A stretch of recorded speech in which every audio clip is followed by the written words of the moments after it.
Ellie, turn on microphone.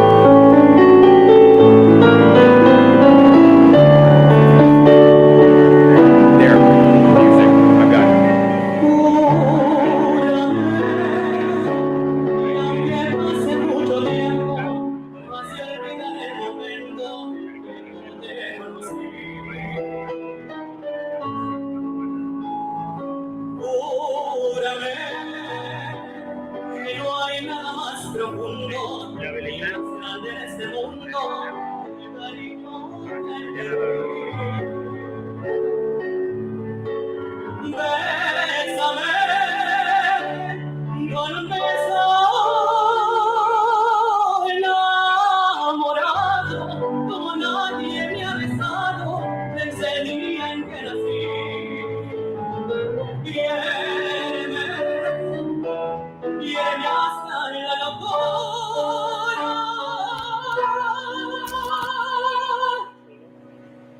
y así sabrás la amargura que estoy sufriendo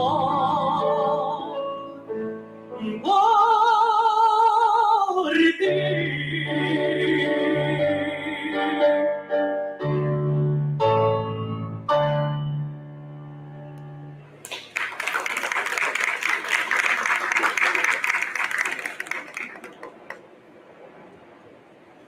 Thank you very much. We have Dan Capetillo, tenor voice, Luis Hernandez on the guitar. Next, thank you. They did an amazing job. Next, let me introduce one of our most talented piano students at Revival Cultural Art. His name is Brandon Vasquez. He's one of our very first students. He's been at Roca for 8 years, and he's doing a marvelous job. And actually, he's also part of the team as a piano instructor now.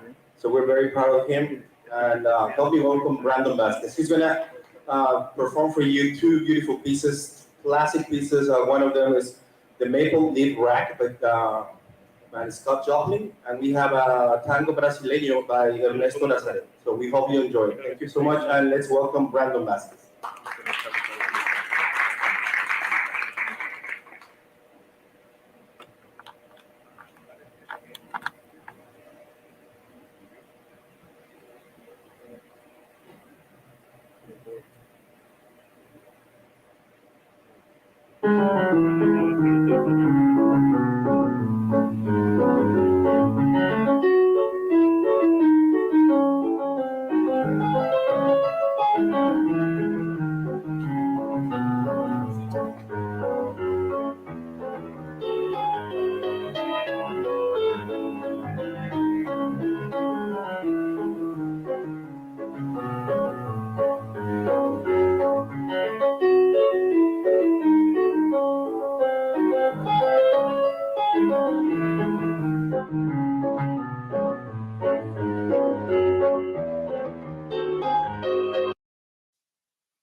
Thank you, Random, for performing for this event. Thank you. We're very pleased and very grateful to the city for inviting us. And we want to close our presentation with 3 more songs.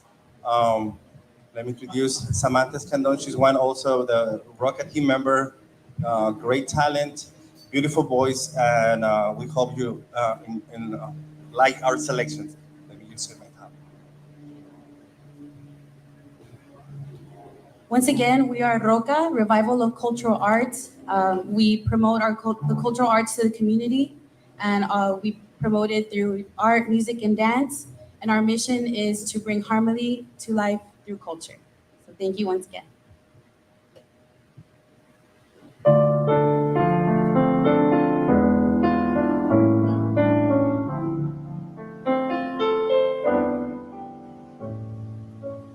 Bésame, bésame mucho, como si fuera esta noche la última vez. Bésame, bésame mucho, que tengo miedo a perderte después. Bésame, bésame mucho, como si fuera esta noche la última vez. Bésame, bésame mucho, que tengo miedo a perderte después. Quiero tenerte muy cerca, mirarme en tus ojos, verte junto a mí. Piensa si tal vez mañana ya estaré lejos, muy lejos de ti. Bésame, bésame mucho, como si fuera esta noche la última vez. Bésame, bésame mucho, que tengo miedo a perderte después.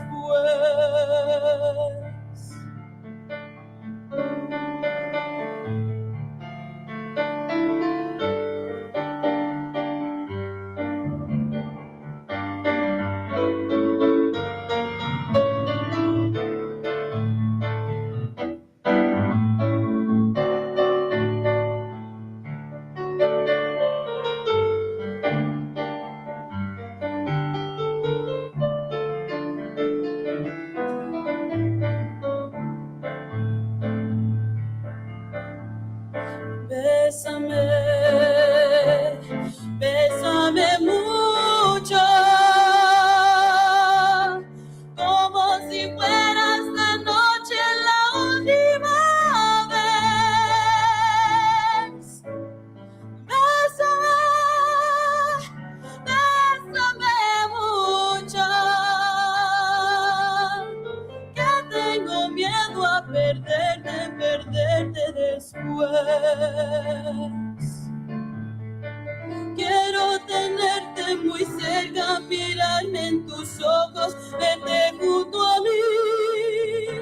Piensa si tal vez mañana ya estaré lejos, muy lejos de ti. Bésame, bésame mucho, como si fuera esta noche la última vez. Bésame, bésame mucho, que tengo miedo a perderte después.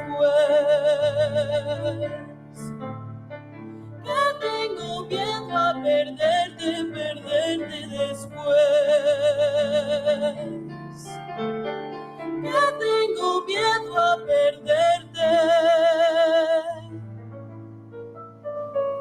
después.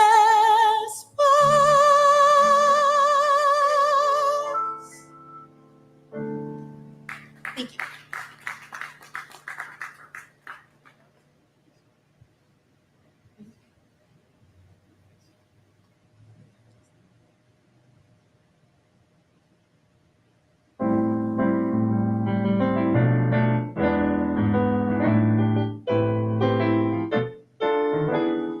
Fly me to the moon, let me play among the stars. That thing is like I'm at Jupiter and Mars. In other words, hold my hand. In other words, baby, kiss me. Fill my heart with song, let me sing forevermore. You are all I long for, all I worship and adore. In other words, please be true. In other words, I love you.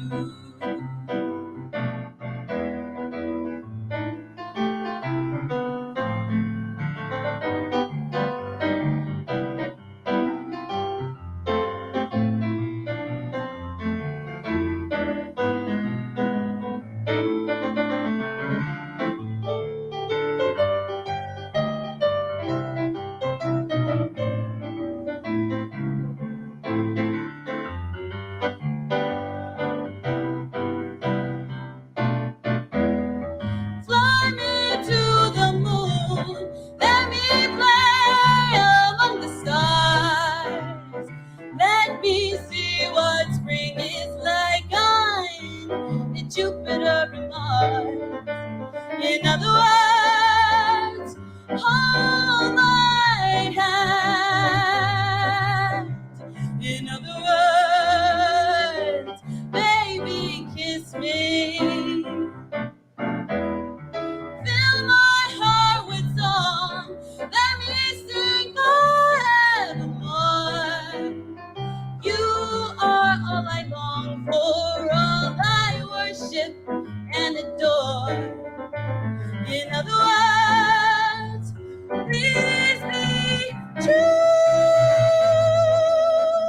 In other words, I love you.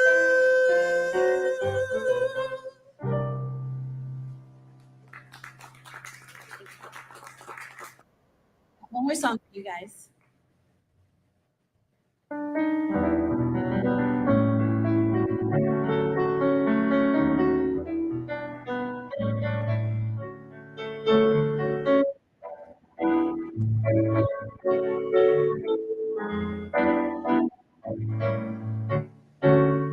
Que se quede el infinito sin estrellas, o que pierda el ancho mar su inmensidad, pero el negro de tus ojos que no muera, y el canela de tu piel se quede igual. Si perdería el arcoíris su belleza, o las flores su perfume y su color, no sería tan inmensa mi tristeza como aquella de quedarme sin tu amor. Me importas tú, y tú, y tú, y solamente tú, y tú, me importas tú, y tú, y nadie más que tú. Ojos negros, piel canela, que me llegan a desesperar. Me importas tú, y solamente tú, y tú, me importas tú, y nadie más que tú.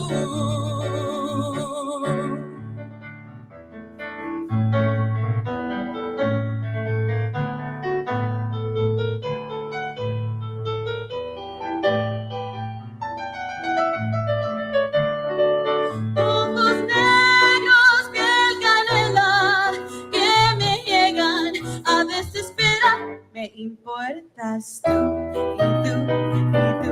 y solamente tú, y tú, me importas tú,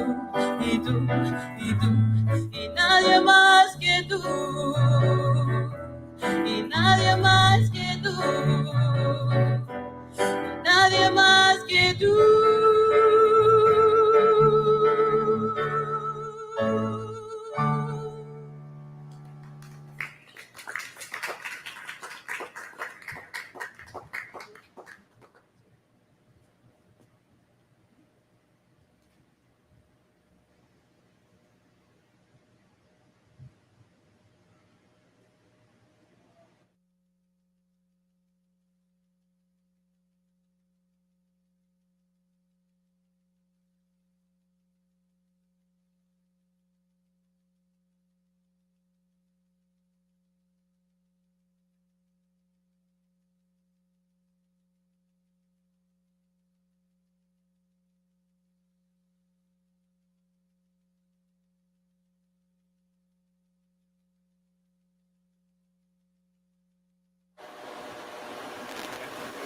Good afternoon, ladies and gentlemen. I'm City Commissioner Roy de los Santos. That was a revival of cultural arts jazz ensemble. Alejandro, thank you guys so much. Fantastic job. The Revival of Cultural Arts is a nonprofit organization based in downtown Brownsville, headed by Ms. Hilda Ledesma. She's got an amazing team over there. Anything you'd like to say, Hilda? They say thank you very much. This is one of the many programs we have in this community that really shows the talent of local youth, that highlights that. And this is one of the programs that makes this type of education available to kids throughout the community from all walks of life. So we're very proud to feature them every time we have an event. So welcome. This is my second town hall, and not the last. Of course, there will be many of these. Today's event, we are coming to you live from Baby O's. This is a place that was formerly the Courtyard Patio Bar, Zach's Uptown. It's now called Baby O's. It's located in the beautiful Paseo Plaza on Ruben Torres Boulevard. We're very proud to be here because it's a hidden gem.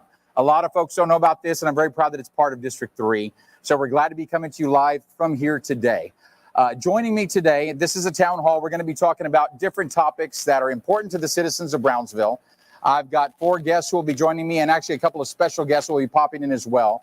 But first and foremost, we want to welcome the newest members and newest positions of the City Commission. So to start us off, I'd like to welcome the new District 1 Commissioner, Mr. Bryan Martinez.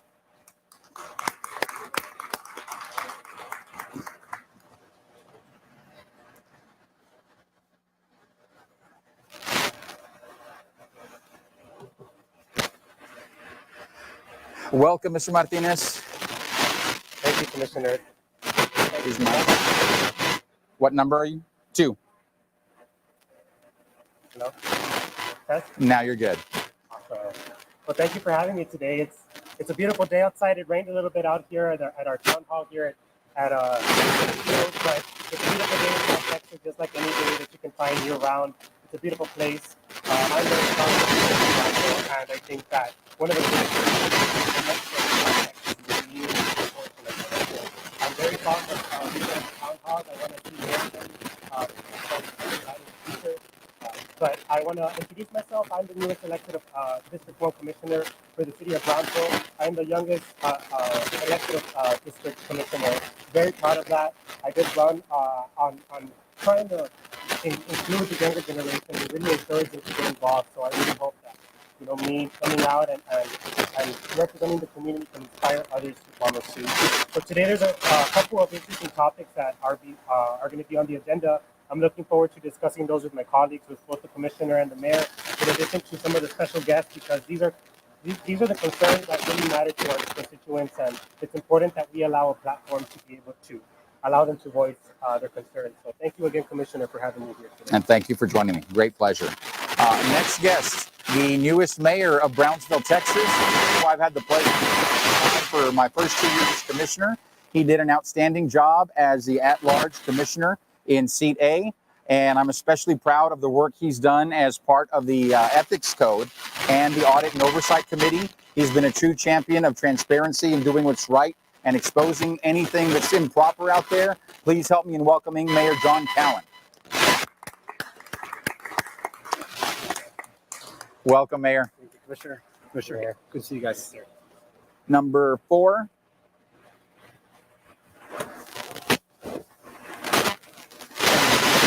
To the guests. I'd just like to thank Commissioner De Los Santos for hosting this. I think it's really important to have opportunities to engage with the community and to get feedback, because I think that's what we really need as a commission, is what you guys are thinking, what are your priorities, so that we can help get things done at the commission level. So again, thank you guys. Thank you, John. Yep. And just so folks at home know, we'd love to be able to have the entire commission up here, but that would violate the Texas Open Meetings Act. We did send an invite to Commissioner Macias. She is the new District 2 Commissioner. She had another commitment today, and that's why she's not with us. But the invitation was open because that's one of the great things we are seeing, is this commission is continuing to move in the direction of being more accessible to the public, being willing to answer the questions no matter how easy or how tough those questions might be, because we're responsible for you guys ultimately. I know Commissioner Martinez said this a lot during his campaign. We hear it on different shows out there. When you look at the chain of command for the city of Brownsville, it starts at the top with the citizens. You guys are the bosses. We come right under you as your elected officials, and it trickles down from there. So things like this are very, very important. I know Commissioner Martinez has talked about ideas he's got to reach out to his constituents in District 1. I know the mayor's even got some ideas for coffee talks and things he'd like to do as mayor of Brownsville. So it's fantastic to see this transparency continuing to proliferate throughout the city. So one of the big topics that's going on in town right now is property taxes. Everybody is seeing the new property tax valuations. Everybody's got great concerns about how these numbers came about. And of course, what this means to you at the end of the year, going to happen. And so we wanted to bring in an expert. We have a special guest with us today. He is a partner at Linebarger, Goggins, Blair & Sampson. They are the firm that collects property taxes for the city of Brownsville. Please help us welcome Mr. John Guevara. John, come on down. And handheld.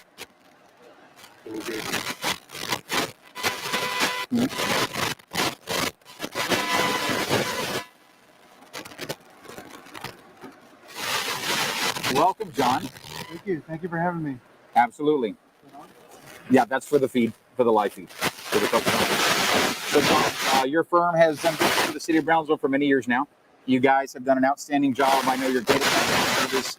Whenever I've had issues with constituents and reached out to you guys, not just you, but anyone on your team, you guys have always been amazing.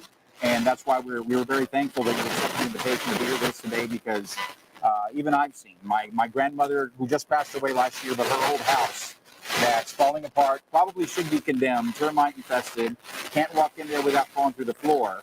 And the value just went from $60,000 to $140,000.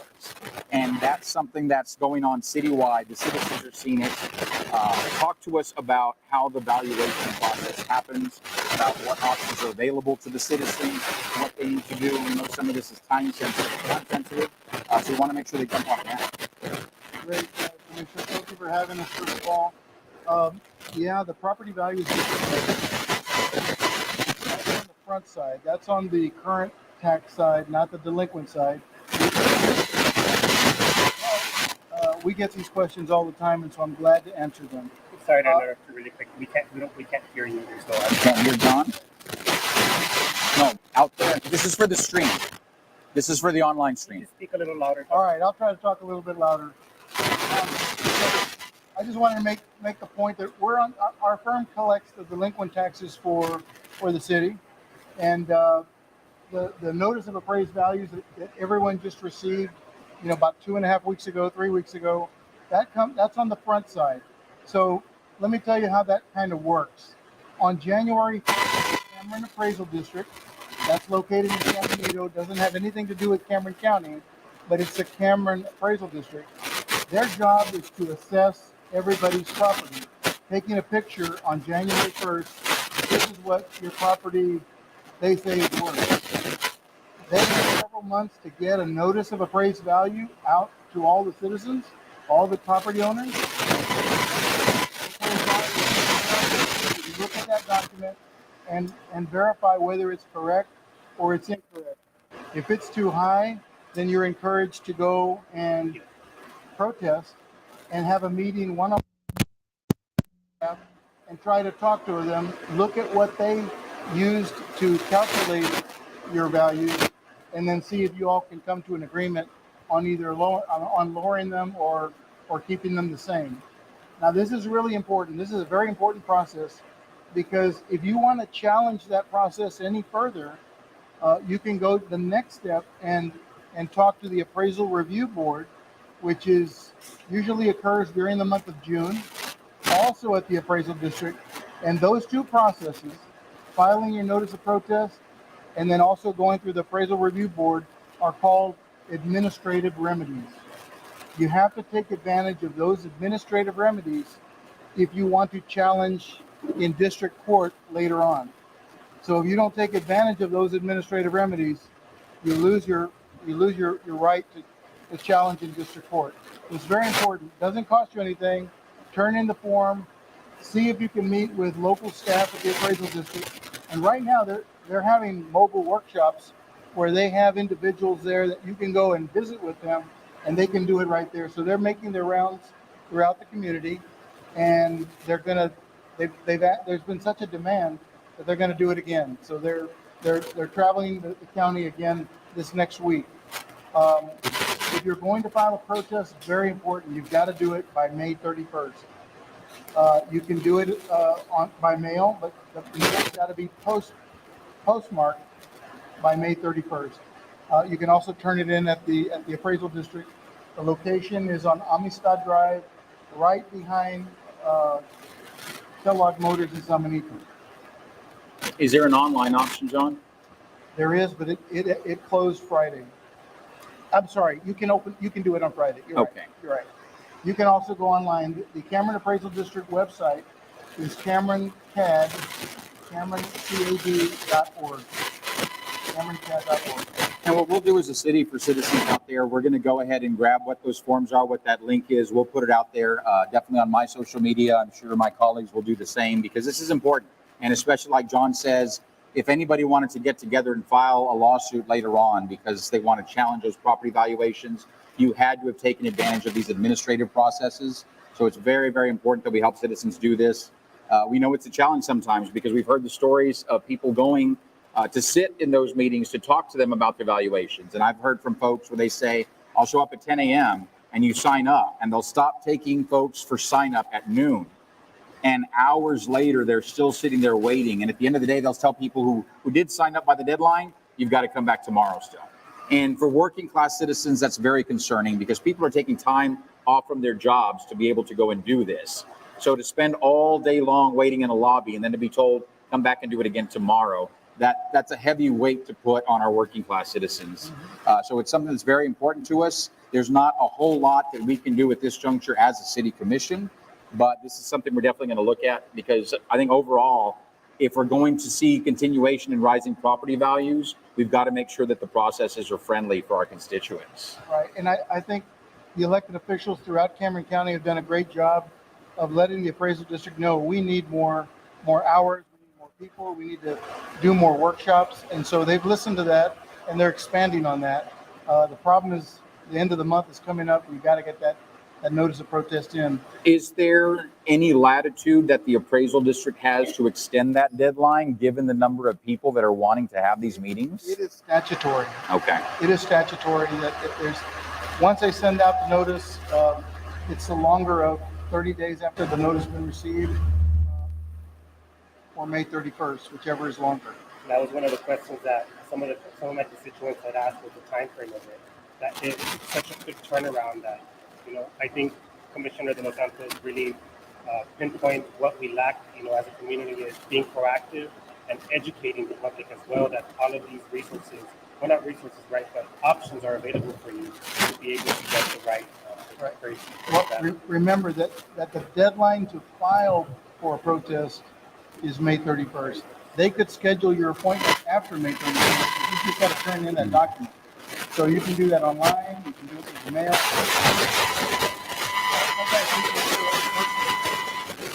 They want to talk to somebody right then and there, and those are the meetings. But these mobile workshops, you can actually negotiate with them. And while we're on the subject of protests, take pictures of your foundations. Take pictures of the outside of your house. You want to take advantage of every single thing that you can show them why your property is not worth, $100. You want to convince them that it's less, and they're going to listen to you. We got a question in the audience.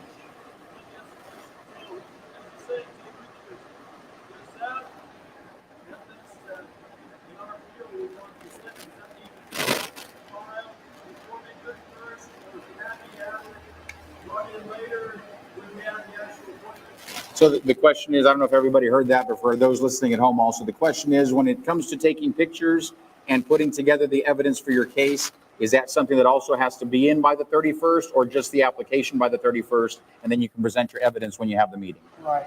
You want to turn in your notice of protest that you intend to protest. Then they'll schedule an appointment with you where you'll sit down with an appraiser, and that's when they need to show you how they calculated the value of your property with comparables, and then it's up to you to tell them that's 5 miles away. It's not in my neighborhood. You can be creative, but yeah, you take your evidence when you visit with them. Very good. Here's a question.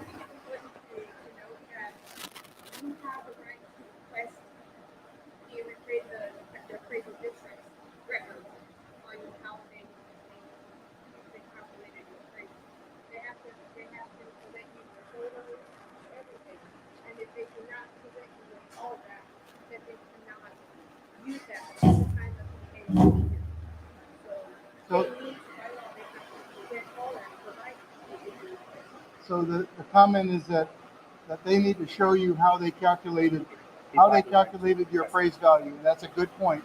But at that point, you have the right to ask them everything. They're supposed to do that.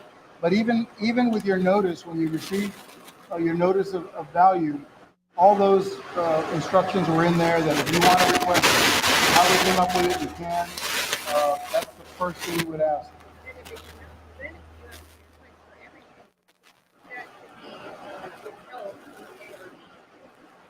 Right.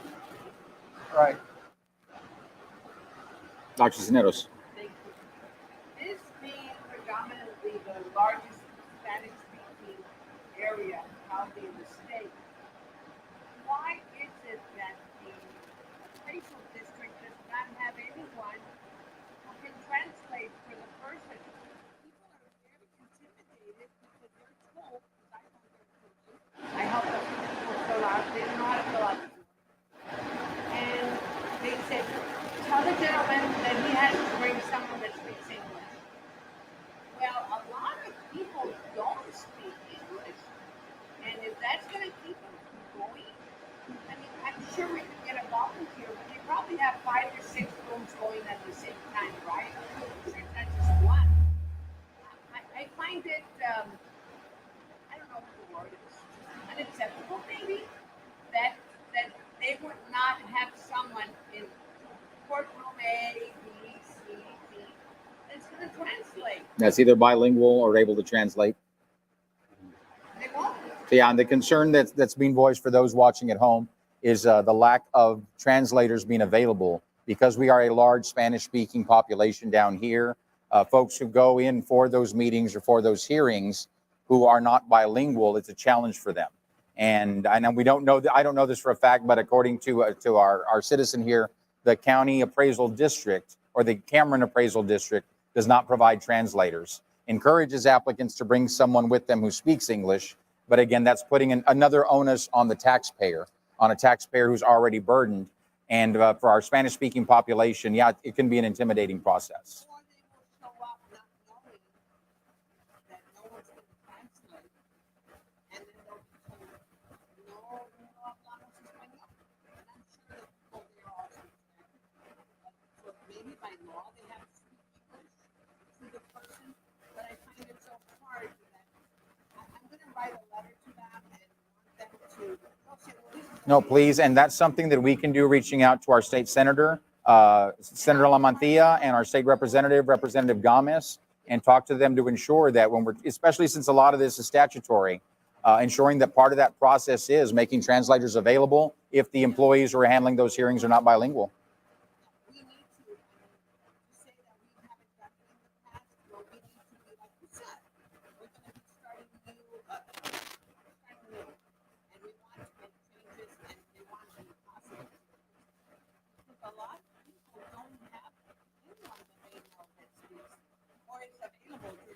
Right. During the workday. We don't want them to miss their Thank you. There's Ruvalcaba in the back.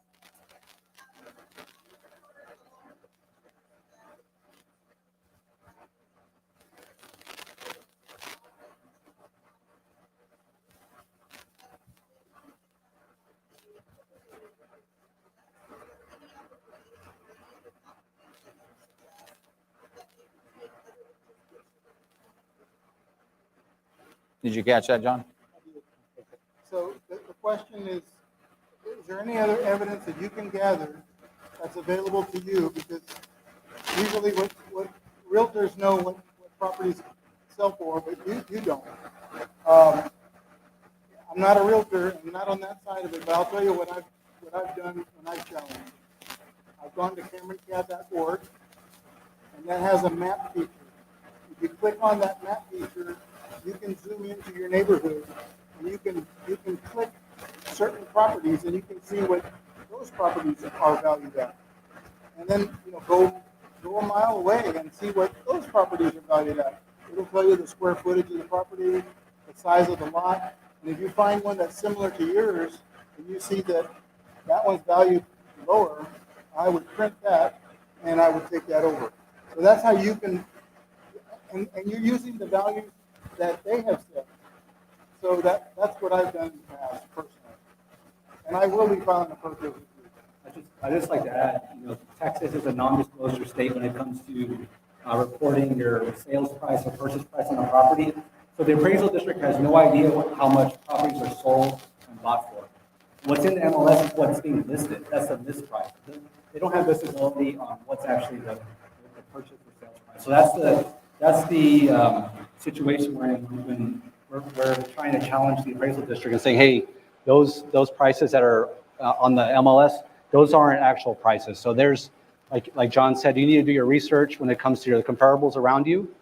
When I protested my house, I did 10 houses to the right and 10 houses to the left, and I did an average per square foot valuation, and based on the years of construction, I came up with an estimate for my house, and it showed that my house is being overappraised, and I was able to negotiate to a better valuation. So I think that's the approach that I recommend. But those are my 2 cents. But I also like to add, from the city's perspective, once the values are certified, we then set the tax rate for the city property tax rate, right? And by law, we can only increase our existing tax base by 3.5%. So if the values come in and it increases our tax base, say 10%, our tax rate has to come down.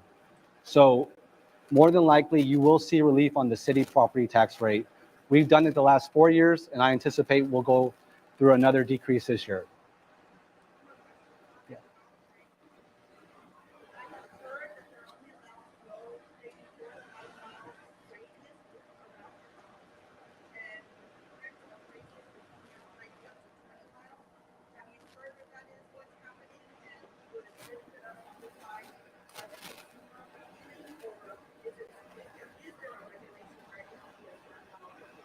So the question is, she's heard that the appraisal district is using properties and comparables that are more than 10, 15 miles, could be more than 10 or 15 miles away from your property.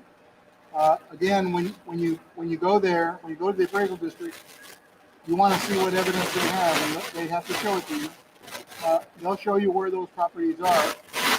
That's another point that I would argue, because 10 miles away from me puts me in a neighborhood that the houses are 3 or 4 times the size of mine, and there's no way you could compare something there, even if it was the same size. It's a different neighborhood, so you want to be able to use all those things to your advantage.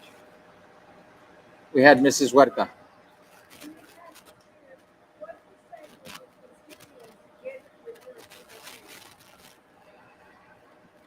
The question was, in my experience, how many properties that have been challenged have been reversed and lowered? I'm assuming nobody wants them raised. I don't really have that much experience. I'm on the other side of the coin. we're involved with the properties that become delinquent. But typically, what I've heard is there's usually about 7 to 8% of property owners that challenge their values every year. I'm almost certain it's going to be more this year. I mean, everybody is talking about this. It's very important that you do that, but most are negotiated.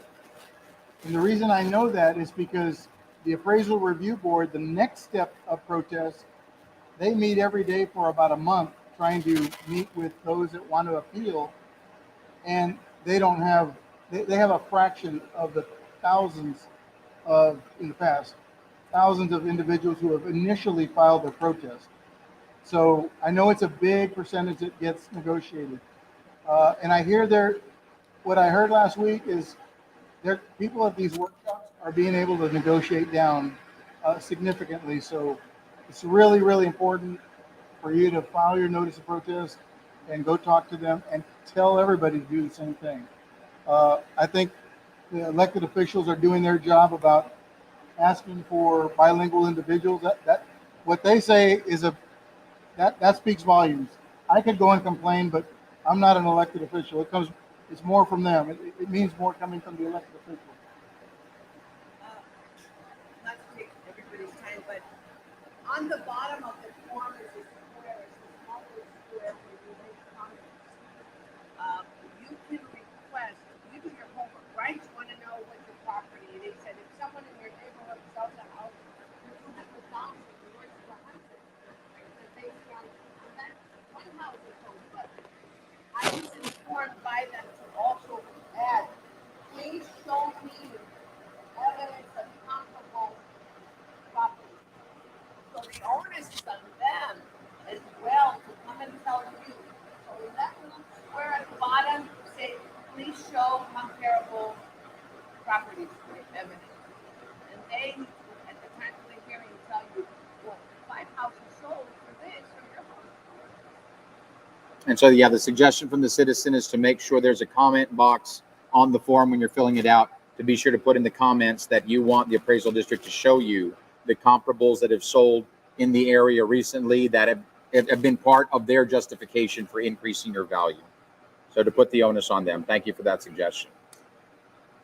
Very good. And I know one of the constituents that asked about the burden of true food calls on, to be able to prove that. Is it the citizen himself or is it the appraisal district? Well, initially the appraisal district is saying this is what it's worth, and they have to show you how they calculated it.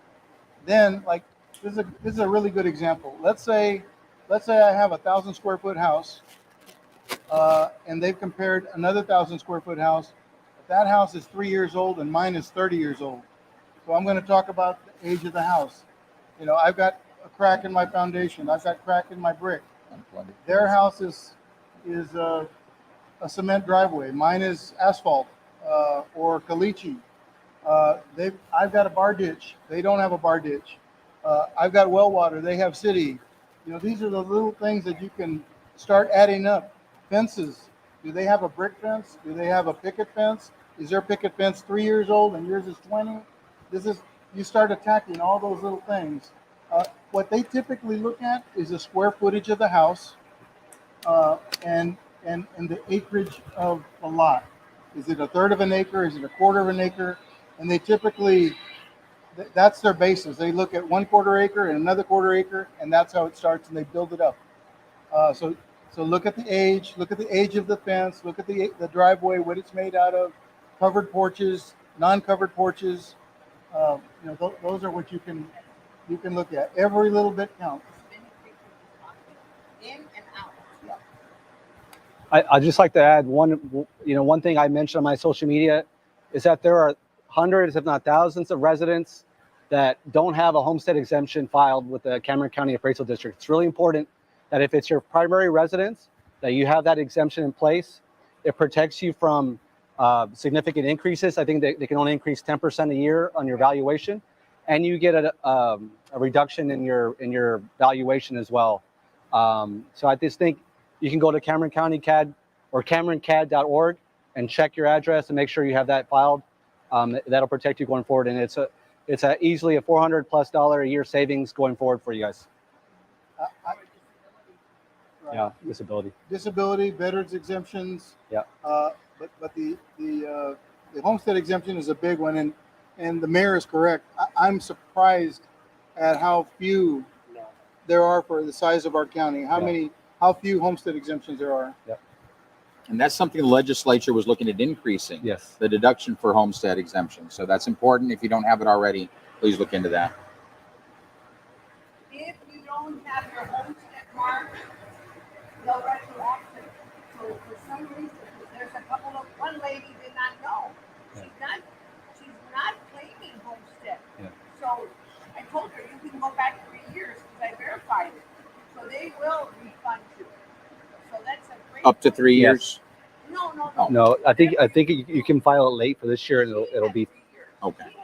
because it's already past the deadline now. A lot, Commissioner. Yeah. And if she proves that she didn't and she is homestead, they will reimburse her. Yeah. So that's true. A lot of people don't even know to mark that. Very good. That's a good one. John, thank you for joining us today. Do we have one more? There's one more question.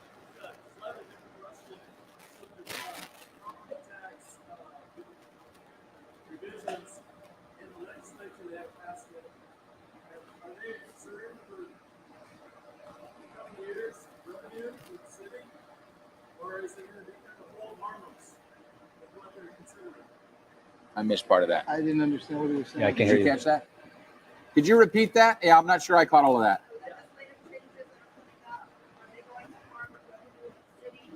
Or is it just going to be pretty much not effective on I think until those changes are passed, we don't have a clear picture of what type of an impact that would have on the city. I think automatically, because the valuations are going up, then any exemptions coming from the legislature are probably going to be offset. When we're talking about no new revenue, all of that gets factored in. That's a really good question. And remember, January 1st, they take a picture of your property. This is what your property is worth on January 1st. Notice the protest goes out in May, and your protest period is in June. And in July, at the end of July, the appraisal district certifies the roll. And they tell the city, this is what the value of all the properties in the city total up to.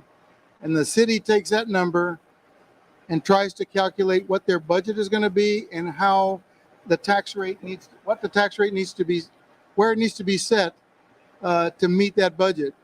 So Mayor talked about a possible refund if those numbers don't, the value is too high, they can only go high so much percentage up. So then there'll be some relief there. But in any case, that becomes certified in July. The city, the county, the school certify their tax rates that next month, August, and then the tax bills go out in October. Anything that the legislature does typically takes effect on September 1st. So your tax bill will reflect that because it goes out in October. Where the city's caught in a bind is they need to know what that certified roll is going to be, what that tax relief from the legislature is going to be, and it's all within a 60-day period.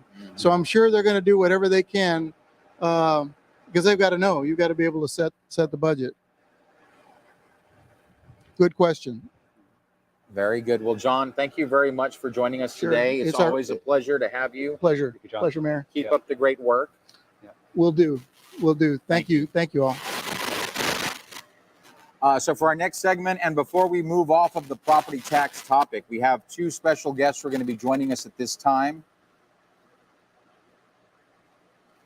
First is going to be, and both of these are candidates in the upcoming runoff elections. So we have a runoff for the Commissioner at Large A position, which is a position previously held by Mayor John Cowen.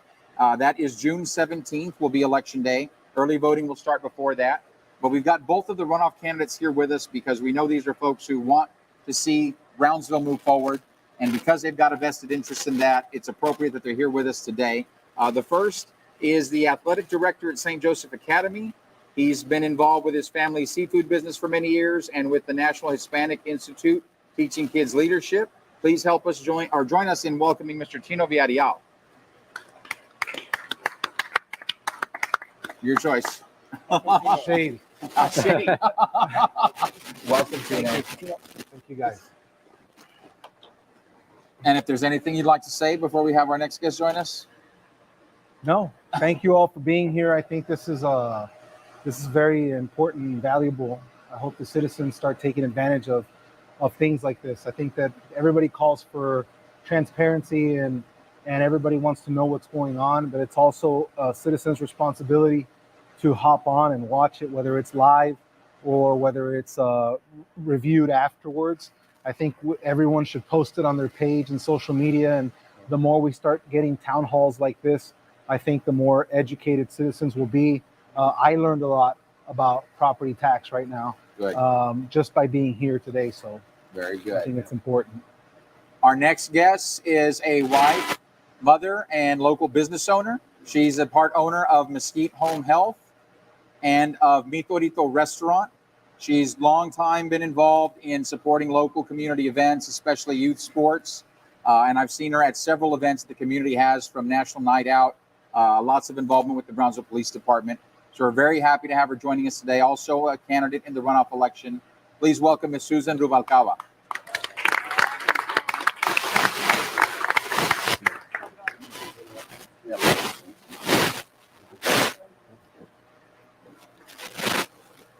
Well, good afternoon. Roy, thank you so much. This is awesome. I know this is one of the things that the citizens have been pushing for is this type of town hall and transparency and information, right? Information for our citizens so that they know what's going on in the city and so that they have the opportunity to ask questions to our elected officials. So I appreciate this today, and thank you for the invite. And John, thank you for attending. Bryan, thank you for attending as well. And let's do it. Awesome. So since you guys just joined us, and again, this isn't a forum. We don't want to get into campaign platform, anything like that. We want to talk about stuff that's important to the city. We just touched on property taxes. Since you guys were in the audience for that portion, is there anything you guys would like to say on property taxes, evaluations, anything about that? Well, I know that I'm sure that Tino has gotten the same concerns and that the citizens have. And I think you pretty much touched well on those topics, especially the language barrier, which seems to be a constant throughout our city. And that's what we're here for, right? We're here, and God willing, if elected, that's what we need to be doing is informing the citizens on how to challenge things like this. I know that we have you guys right now have the best platform to do that.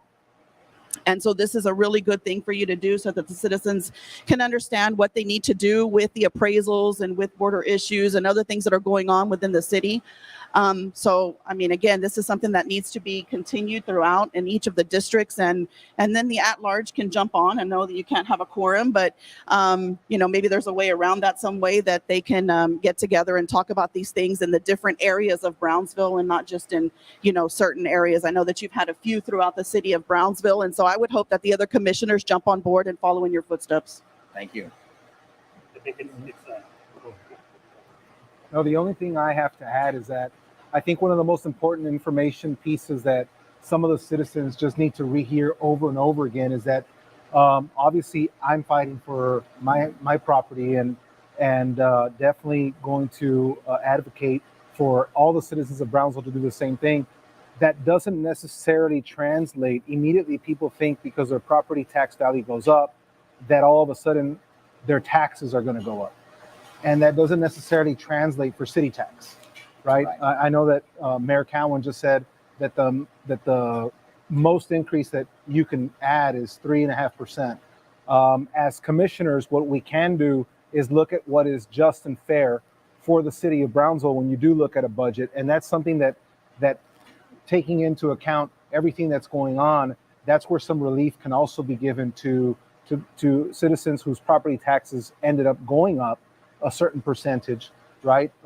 Using basic numbers, right? From $50 to $100. That doesn't mean that their property tax goes from 1 penny to 2 pennies, right? That could definitely is the decision of the commissioners as you look at the budget that's going forward. And that's something that's going to be very important moving forward with the commission, is taking a look at that budget and making sure that we do what's right for the citizens of Brownsville. Commissioner, did you have something you wanted to add?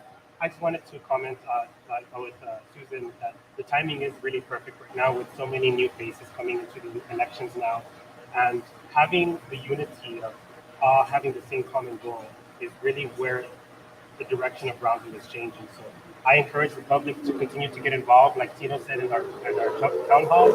I know I'm planning to have one as well next quarter. I know the mayor has also expressed doing coffee with the mayor as well. So all of these platforms are available for the citizens to be able to come and voice their concerns.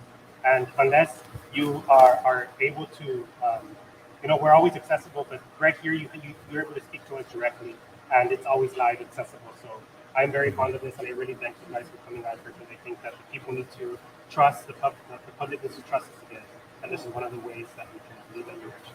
Yeah, and the city has just put resources at the disposal of every member of the commission. It's not a lot, but it's something to help us be able to do this because it's so it's necessary. It really, really is. And I'm just proud that, like I said, what I've seen in these first 2 years has already been big steps in the right direction. And I think with the outcome of this last election, it's just going to leap forward even more. And I'm so proud of that. So very good. Yes, ma'am.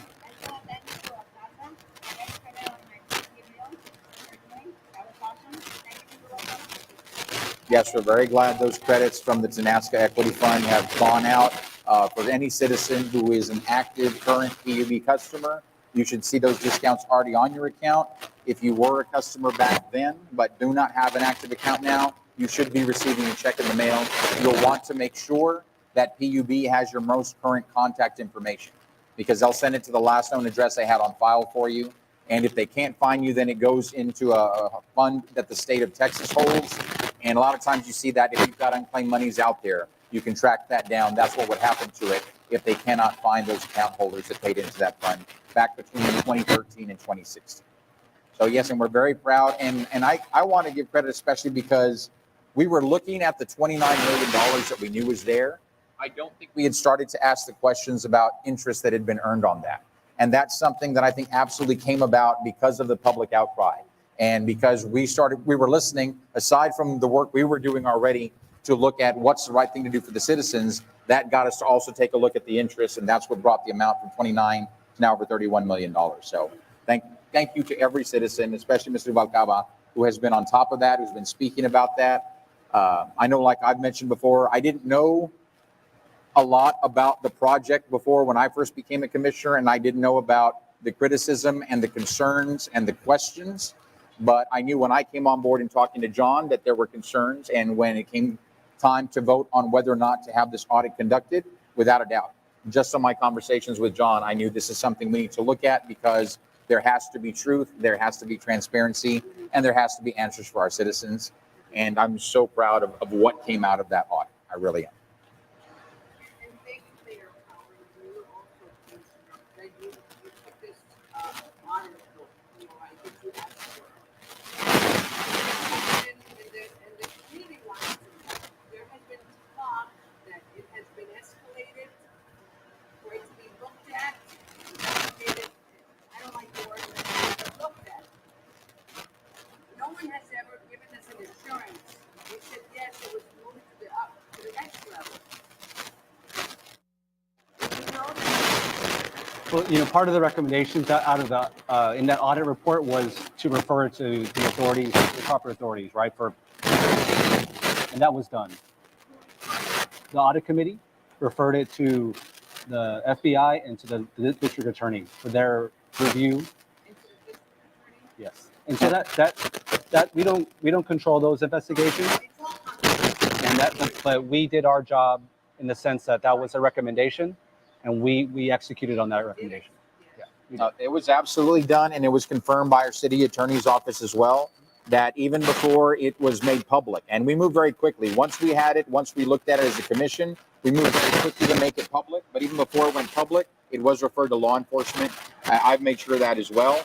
And we know with law enforcement, they've got a great tool there because they've got all the information that came out of that audit, but they're still going to go back to square one and re-verify every bit of information. They're going to conduct their own investigation. And it's unfortunate that sometimes those investigations take a long time to complete. So we understand it could be a couple of years or more before we hear anything from any law enforcement agency. but rest assured that absolutely that was done. That was a big part of it. Yeah.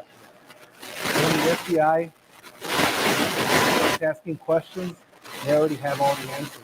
And it just takes a long time for them. Well, I can't pass also the statute of limitations, but we want, all of us want answers tomorrow. And the proper law enforcement do have what they need in order for them to do that. And I guarantee you, but they're doing their own investigation. And by the time questions are asked here in the near future, they're going to have all the answers they need. And I hear the FBI has already been asking questions and talking to different individuals. So we know there's a process that has started at the federal level. That's what my sources tell me.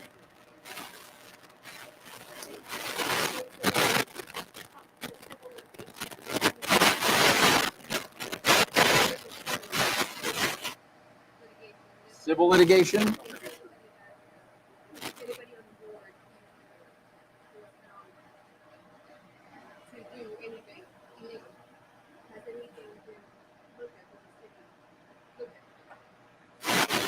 Not at the city level. I think we're letting law enforcement have the first bite at the apple on that, because if there's anything that was criminal involved.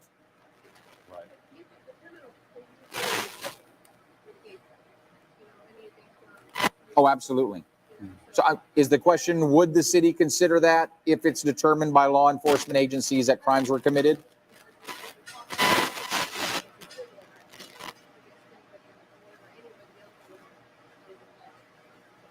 I think that's a discussion we would absolutely entertain. If any of the law enforcement agencies come back and say these were the crimes that were committed, and especially if they charge individuals, then the city would definitely have the conversation on whether or not to pursue any civil litigation. Mm-hmm. And on to NASCA, one other thing I want to say, and I'm so proud of the citizens for all of the charter amendments that passed. And we know PUB was specifically mentioned in D, E, and F. But and that a lot of that is a tool for us on ensuring the best people are appointed to those boards, and to give the commission the ability to take action whenever there has been anything that's improper on those boards. But to me, the most important charter amendment that passed was C, and that was about codifying the city attorney's office. And I know for some folks, it can be confusing because we're like, we already have a city attorney, why do we need this? But think about it in terms of like the Constitution. In the Constitution, we have the three branches of government for checks and balances. And the Constitution talks about the executive branch, the legislative branch, the judicial branch. In the city charter, or at the city of Brownsville, we have those checks and balances because the commission hires the city auditor, the city attorney, and the city manager. But in the charter, it did not go into the depths of who the city attorney is and what they do. It was kind of a fluid position that as we contracted for those services, things could change. But it's important that this person is recognized as the chief legal authority for the city of Brownsville, chosen by the people's elected representatives. And it needs to be a department that's recognized as an absolute check and balance, not just against the city manager or anything else, but for any board out there. And I think if we had had this in effect years ago, that would have been the best chance to have avoided TANASCA. Because for employees to know they've got a place to go, anybody who feels like something's not kosher, something's not right, but who do I tell? They need to know they've got a place that they can go to report things, and report things sometimes anonymously, to have them looked at and vetted properly. And with a city attorney's office that's got the full backing of this office, employees will have that citywide, whether it's GBIC, whether it's BCIC, PUB, or any city department. That has to be available. And the same thing for the citizens. If the citizens are concerned about something, they need to know where they can go. And I can tell you guys, this will be another part of what we push as a commission when it comes to accountability and transparency, is awareness among the citizens of who the city auditor is and what that department does. It's not just about the commission sends them off to conduct different investigations. Citizens can also express concerns and file complaints for the Audit and Oversight Committee to look at, and for the city auditor to potentially investigate. And that's something we want every citizen out there to be aware of. And we've got an amazing city auditor right now. She's building her team, but they've already been engaged in some tremendous work. I know John has worked with them directly as part of the Audit and Oversight Committee. Absolutely. I think we've come a long way since I got elected. When I got elected, there was no city auditor and that audit committee had been disbanded by the prior commission, right? And so I'm really thankful to have had the audit and oversight committee and the ethics committee put into the charter by the voters. And when I got on there, we started asking questions to PUB, and their response was, "Hey, we don't need to give you that information." That was their response. And so we really, I think we've come a long way. Now everyone knows our responsibility and our oversight is to provide oversight to every city organization, every board and commission, including PUB, right? We have the right as a commission to look into anything. And I think that's a really important checks and balance. And again, Keela, who's our current city auditor, has done a great job. We've got a great team and a good audit plan going forward. But every citizen has the right to reach out to the commission or to the auditor and say, "Hey, I have an issue. There's a potential issue. I want you to look into it." That issue will be brought to the audit and oversight committee for review. So that's a procedure that was not there before that I'm really happy that we have. And yeah, public education about that's going to be big for us right now because we want the citizens to be aware and that it's this administration that brought this to them. Yep. And I'm very thankful to John for the work he did his 4 years as commissioner. And it's going to be a great next 4 years with him as mayor. That's right. Can I add something to that? Yes. So I think that's great because, one of the things that I have found in campaigning, which is one of the things I stand on, is the bridging the gap of communication between our leadership and the citizens of Brownsville. And so I think that it would be a great thing. I mean, I know that our runoff is a month and a half or a little over less than a month away. And I know that you guys have been working pretty diligently since you have newly elected a commission. But I think describing the responsibilities and the goals of the boards on the website and what the citizens can utilize those boards and commissions for, or committees for, and then the audit and oversight would be a great thing for them to understand what is this for, and what does this mean as a citizen, what does this board mean to me, and what can I utilize it for? Same thing with every other one. So that bridging that gap of communication and letting the citizens know that they are the boss, of the city, and that we are going to be transparent to them and accountable to them. That's going to be a great thing. I agree. Absolutely. Very exciting. We're moving towards that direction, even in this past administration, now that each commissioner on the commission gets to appoint someone. So now you have equal representation, whereas before you would have on the commission try to put more people in the committee. Yeah. Now there is a more equal representation. Yep, great things coming. Okay, if there's no more questions on that, let's move on to the immigration topic, because that's something that, of course, has been very big in the community right now. And we've had some very recent developments that the public probably isn't even aware of, but I'm sure will be very important for you guys to know. The biggest part, of course, is we never knew what was going to happen after the expiration of Title 42. We are here now, and luckily it has not gotten worse, but things are better than we anticipated, thank God. But it's been a tremendous effort to see the communities, the different agencies come together to work in partnership and cooperation. I know all of us, I saw Commissioner Cowen, or then Commissioner Cowen, now Mayor Cowen. He was just finishing his tour there on the banks of the Rio Grande and at Cap Monument when I was arriving to start my tour of that area. But we saw firsthand, we don't just see pictures, we don't just see footage. We went out there, feet on the ground, all the way to the banks of the river, because we wanted to understand for ourselves exactly what it is our community was facing, exactly what we were doing as a city to help with that effort, because ensuring the welfare of the community at large is the top priority. And to be able to do that, we have to understand what the issue is we're dealing with and what resources are needed to best handle what that influx was going to be. And luckily, the feedback from Border Patrol has been that they've never seen anywhere along the border from here to California a community come together and mobilize as quickly as we did here in South Texas. I can't even say Brownsville. Brownsville's a big part of it, but it wasn't just Brownsville. It was all the surrounding communities that came together and are part of this tremendous effort. We're very proud of that. We're seeing it at Cap Monument with those efforts. We saw it in Laguna Heights when they had the tornado recently, and several cities came together again to go out there and help with that effort, including Brownsville first responders. But the latest development, I know the big question has been Victoria Heights Elementary. So first, then let me set the ground for that, is that what we wanted to do was, in the event there continued to be a rise in the number of people coming across the borders, and if we ever got to the point where our existing facilities could not handle the volume, we needed a backup plan, another facility to be able to expand to. And that's what the city has been looking at. We know there are schools that have been vacant for a number of years now. So these are facilities that have the potential to be activated because they've got bathroom facilities, running water, electricity, whatever you might need to set up any kind of an operation. But we understand also the concern from citizens and the concern from residents in those areas.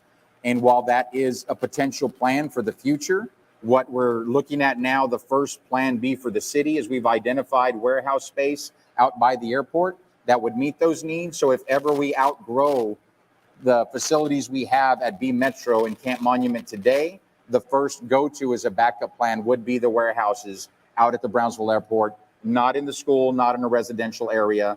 And our city manager has already reached out to the school district to ask to withdraw that item from their upcoming agenda. So you guys are hearing that here first. Mayor, anything you'd like to add on that topic? Yeah, I think, I think Commissioner De Los Santos really outlined the issue in detail. We were really, our first priority at the time, right before Title 42 expired, was, the trend was going very, at a very steep level, right? We went from 1,000 people a day to 2,000 to almost 3,000. And so our role is to say, hey, how can we plan for this if it keeps on going past Wednesday, Thursday, Friday, and we cannot sustain the amount of people coming through our city, and neither can Border Patrol. So, I went up to a regional meeting for Border Patrol, and they expressed their concerns that they were also at a breaking point, right? And so what does that mean? That means their role is going to be to process and then release those people in our community if they don't have a place to go. And so our job as a city is, hey, we need to develop plan A, B, and C. And Victoria Heights Elementary was a very quick, easy to do plan B for us. That was, if we had to jump in a day's notice, we could activate it and be able to ensure that our community was safe. And I think that was number one. But in the meantime, we were working on plan C and D, right? And so I think the community needs to understand that in no way we would ever put the residents at risk. And, it was a precarious situation. We're very thankful that we have a lot of breathing room now. And we're able to go with, the warehouse at the airport to it's a better location. I think having it be not in a residential area is definitely a priority for us. And, I just want to thank again our team at the emergency management with Odie Liao and her team. They do a fantastic job. And, she's definitely 24/7. Yes. And, she's been doing it since 2018, 2019. So she really knows, she sets the model for how to do this in a very efficient way. We can process up to 1,000 people at B Metro. And by processing, it's not immigration processing. That's not what we do at the city. This is all about ensuring that our migrants that come into our city get to their final destination as quickly as possible. So we act as basically a travel agency. We ensure that these migrants, that we know where they're going, that we contact their friends and family, get them the money from them, get their ticket purchased. They have a confirmation number and they're out the door the same day or the next day. And so they're not in our streets. They're not, being sheltered by the city. That we do not want to be in the shelter business. I think other communities have made that mistake. And I think if you go downtown, you really see a very clean, migrant-free area, right? Yes. So I think the system does work well, and our intent is to scale that when, if needed. Yeah, I actually was at the swearing-in meeting, and Odie had a presentation, and she was amazing. Yeah. She really was. She is well knowledged and very versed in the border issues, and I thought that she did a great presentation. It showed that the city was very prepared for what is might going to happen, and what is happening right now. And I don't know if maybe you guys can elaborate or at least inform the citizens of the difference between the people that are crossing the river and the ones that are crossing through the port of entry. Because I know from my understanding, then you can correct me if I'm wrong, and this is where I think a lot of confusion is going on within the citizens, is that the ones that are coming across the port of entry via the app, CBP app, that they're the ones that kind of are street release, right? They are being taken care of by the NGOs or the nonprofits, Right.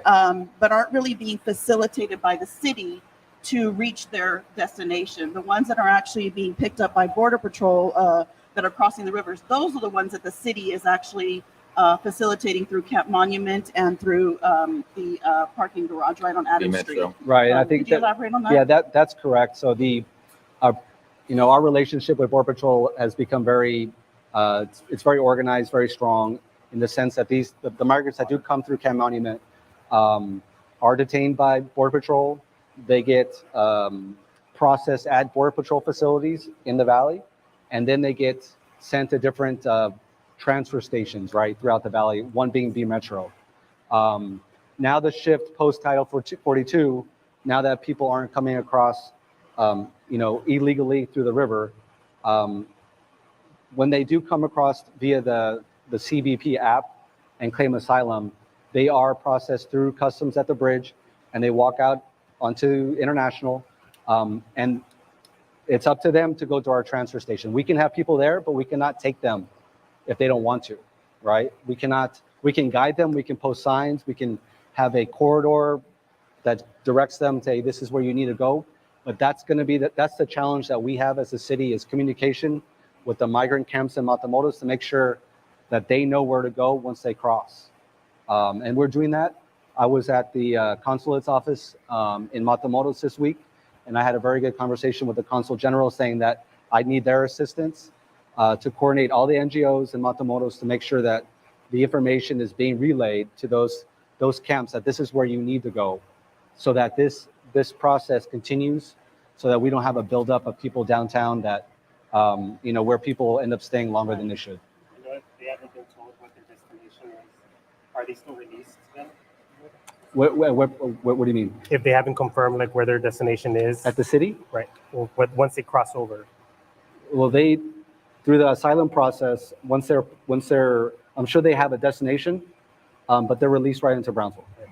And what the city's doing at that point, and we've stepped up the efforts. We know, especially when you're coming across Gateway, for example, that little plaza right there is where we see immigrants congregate that didn't come across and got processed by Border Patrol. So the city has put up signs in various languages for the populations that we know are coming across, letting them know about B Metro, to encourage them to come there, to be processed by the city, to be helped by the city to get to their destinations, so they're not just staying here in Brownsville. yeah. And I know additionally the city has also been listing the number of people crossing on their website. On their website, you can see now the meters per day of the amount of people crossing, which are now I think less than 5 in the last 2-3 days that we've had. And Right. in fact, I want to thank some of the citizens who were at the meeting.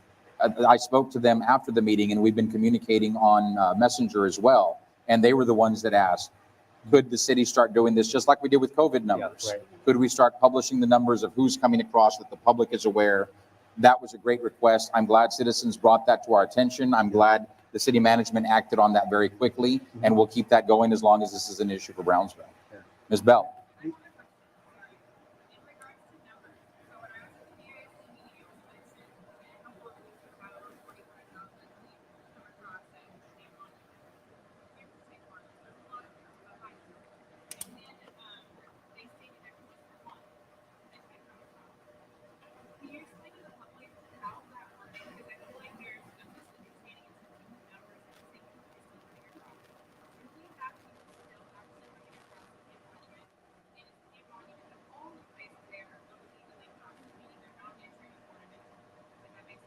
That makes sense. Can you repeat it? Yeah, I think that information is coming from Border Patrol on the crossings at Camp Monument. I think historically a lot of the crossings were happening in Hidalgo County, and they shifted, over the last couple of months to Cameron County, and to specifically where Fort Brown Camp Monument is, right? And so it's a fluid situation, but the good thing is I think hopefully people will come across through using the CBP app as they should. And so we can have a more controlled flow of people coming, through our ports of entry. And I think part of it is also, Ms. Bell, is that there's a lot of networking happening on the Mexican side of the border. And we've even heard this locally. that, different churches and different nonprofits that are helping at the encampments on the Mexican side, they're helping educate these migrants. And that's why we think we saw that influx before the expiration of Title 42, because now if they're crossing illegally, the penalties are much more severe. And if they come through the right way, then they have an opportunity towards citizenship, towards residency, everything in the future. And I think that's why we saw the quick shift, because they knew that now if you cross illegally, now I think you're barred for multiple years from even being able to apply. And that's why we've seen that change, because the nonprofits, the churches, everybody, and the word travels fast in those encampments on the Mexican side. They know now that before it was, let's try and get over before the law changes. Right. And now that the law has changed and they know that, there's fewer people who are willing to risk being barred for 5 years from trying to get over here and find asylum.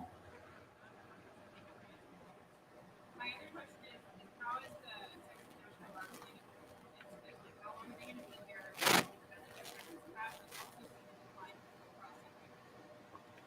I didn't catch all of that. The National Guard being deployed down here? Yes.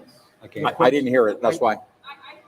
Yes. Thank you. My question is part of the resource being declined a result of the Texas National Guard that Governor Adams sent down?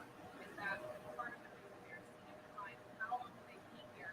And when they do pull out, are we expecting to see another? It's like a threefold question. I get that. I don't think so, because even before the expiration of Title 42, when we were seeing the big influx, we had National Guard already at the border. I know when we did our tours that same day, and I saw the Humvees, and I was asking, okay, like, who are these guys? Who are these guys? I wanted to identify all the agencies that were out there. And it was clear who was Border Patrol, who were the forces that were here that the governor had sent down. And I think all of them contribute to how orderly the process was down there. But I don't think the change that we've seen in the number is a direct relation to that, or direct result of that. If they had not been here before and showed up on that day and the numbers dropped, then we could probably make that correlation. I think they were already here. They already had that presence, and presence has been increased at the same time in anticipation of a possible influx with the end of Title 42. Luckily, that didn't materialize, but I think it was the change in the law that is what drove the drop. I think that's the primary driver. But we're very thankful to the governor for having resources here for us in the event that they were needed. We're very proud, and our mayor has a good working relationship with Austin, and we know that will continue because we've got to work together. No city is an island. No city can succeed as an island.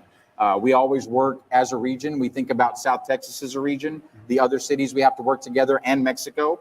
And that's why I'm glad both Bryan, when he was my chief of staff, was my lead for international relations. And the mayor has great international relations as well with both of our consuls. And working with Austin is going to be a big part of that. Our elected officials in Austin and our elected officials in Washington. Yeah, I did speak with Governor Abbott last week. He did pledge his support for whatever we needed as a community. And I think that's important, right? To know that our state is there for us, our federal representatives are there for us. And it takes collaboration, it takes teamwork, right? And I think that's a good thing. And going forward, we'll continue to build on those relationships. Yes. Roy.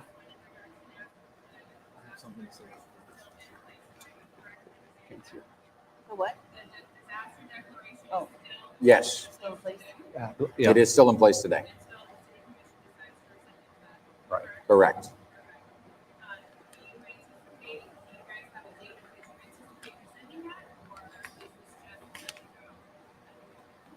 I think right now we're keeping an eye on the situation to see if there's any shift, to see how things continue to develop. Right now, I can't say that there's any discussion happening about wanting to rescind this at this point.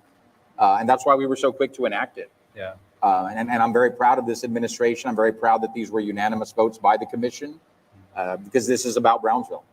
That's all we're thinking about. We're not going to make this a political issue. We know we see that with other folks. And we're thankful that Brownsville, we've come together. And we are so thankful that the citizens are bringing the concerns from all sides, and we're listening to those, and we're trying to react as best we can. But as a commission, we're not seeing squabbles, we're not seeing debates. We just know what's the right thing to do for Brownsville, and we're moving in that direction automatically. But right now, there hasn't been any talk about rescinding that declaration. I think you still see thousands of people on the Mexican side, right? We don't know what's going to happen. There's still migrants coming. So we just need to be vigilant and be able to react and plan for different contingencies, right?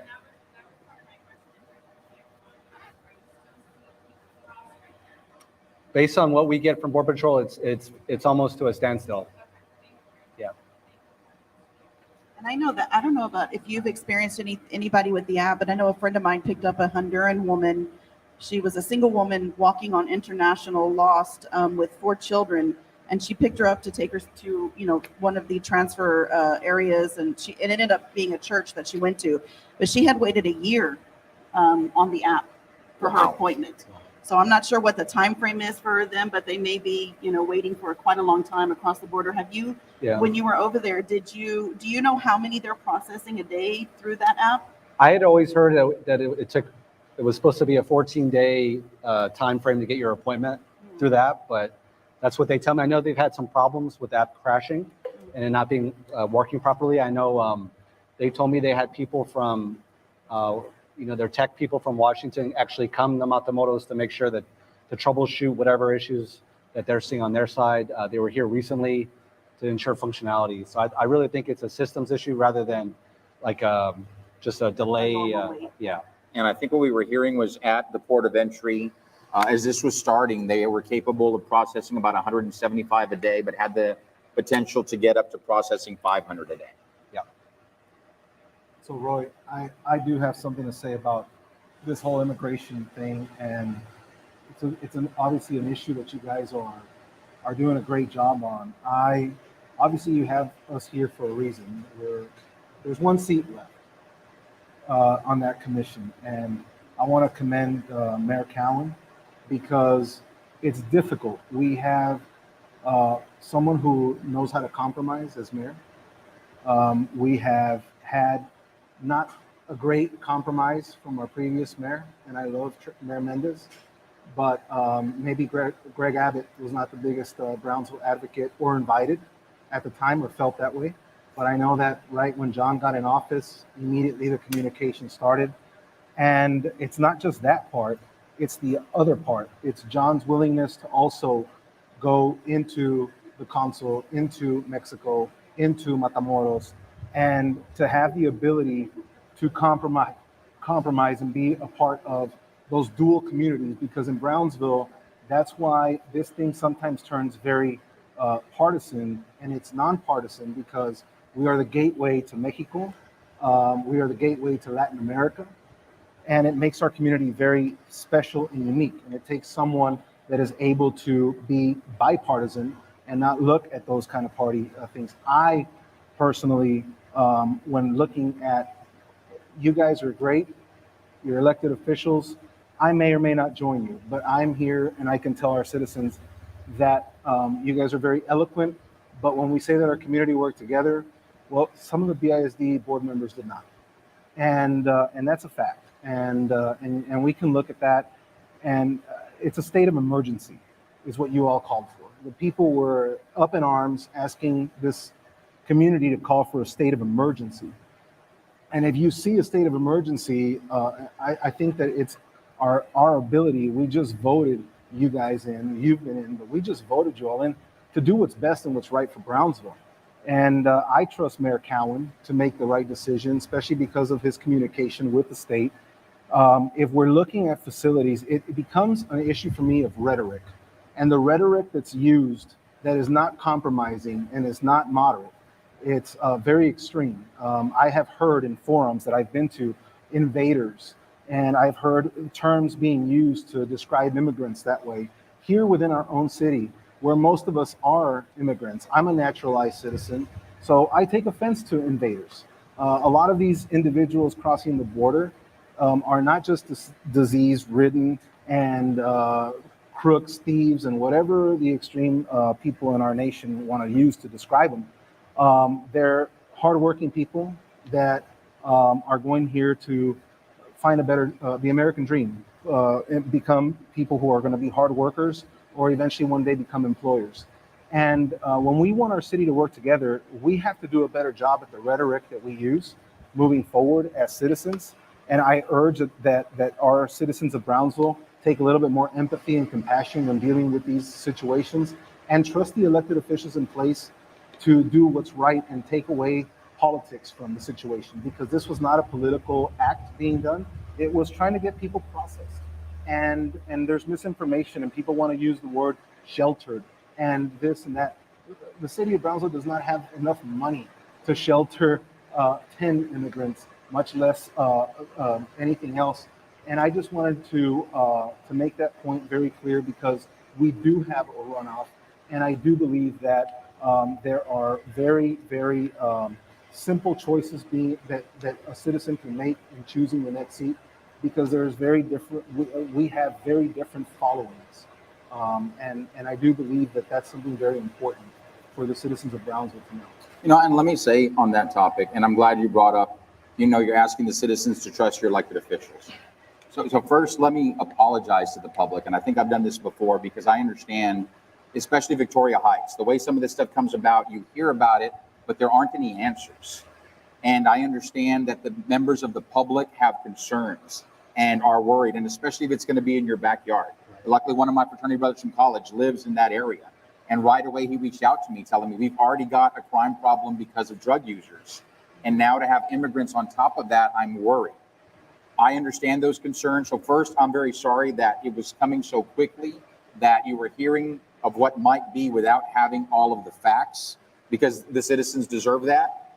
And I understand that there's a lack of trust because of things we've seen up to and including Tanasca. So it's natural for the citizens to be distrustful of the government automatically. I want to assure you guys, though, when you stop and look at this administration in particular, this is the administration that exposed what happened with Tanasca. This is the administration that put into effect an ethics code, that brought in a city auditor, that is working for more transparency, and we're going to continue doing that. So we definitely ask trust, and know that as you get to know us, and that's why things like this are important, because we want to get to know you guys, we want you to get to know us, that you'll be able to see anything that's coming. And while it may be worrisome, we would hope that the first reaction would be, I don't understand what this is, this concerns me, but you know what? I trust that John is going to do what's right for Brownsville. So let's ask John, let's find out what are the facts. We want to try and have citizens stop the panicking and know that you've elected some folks that are absolutely to be here working and delivering for you. So anytime you've got a concern, and I love, Susan and I have built a great relationship as things have gone on these last several months. And now whenever we have concerns one way or the other, we reach out. Hey, tell me the facts on this, tell me the facts on that. We want to make sure we're getting it right, because we know there's people who listen to each one of us up here. Each of us have our group of friends, have our followings. There's people that listen. It's important that we get it right so that we can make sure we've got those answers for all of you guys out there. Yeah, and let me say, and I kind of disagree with the following. You know, we live in a culture that is very protective of each other, and that's one of the reasons we like where we are, right? So we kind of stand up and look out for each other. And, you know, specifically in regards to Victoria Heights, it wasn't so much of this, you know, we're against this is not going to happen. Like you said, Roy, it was a situation where the citizens were not informed, the residents in the area were not informed prior to, and the MOU was very confusing. Mm-hmm. And so when that happens, again, we go back to the transparency and the accountability that we want our leaders, which now, God willing, everything will work out well with our newly elected mayor and the officials, and then the veterans ones that we have there that will be able to kind of guide them and take them under your wing, so that we know now that this is what we're doing. And this is a prime example right here, having a town hall meeting so quickly after the elections, and having these people here. So I have complete confidence, you know, that the mayor will do that. He's proven that already with some of the things that he's done. And so, yeah, the following is not that different. The following is the same. It's just that some people have very personal sentiments to it. That doesn't mean as a candidate, we always agree with that. Like I said, one of my best friends picked up the Honduran single lady the other day and called me right away and said, what do I do? I'm being run around to all these different places, and what do I need to do to get her, you know, somewhere safely? So it is a humanitarian thing that we all need to be aware of, and we just want things to be done properly and also safely for the citizens of Brownsville. And so I think that together, collaboratively, we're doing that. Yes, absolutely. Yeah. Absolutely. There was a question. Yes. Would you mind coming up a little closer for us? Thank you.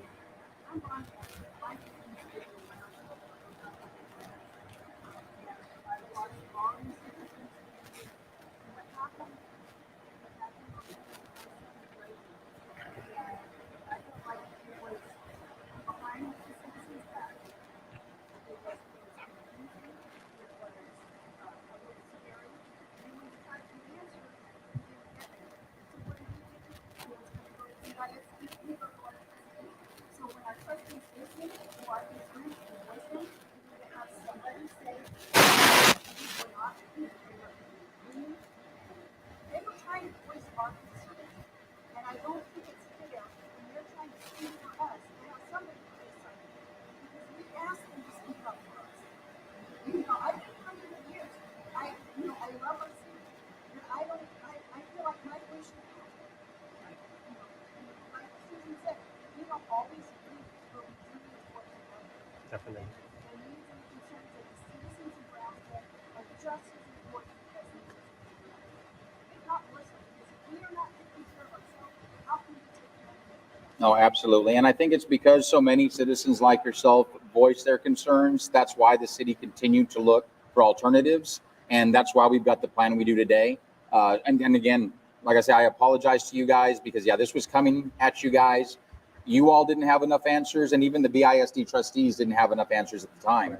And that's partly on us. So we absolutely accept responsibility for that. And you've been heard. That's why we are working on those alternative plans.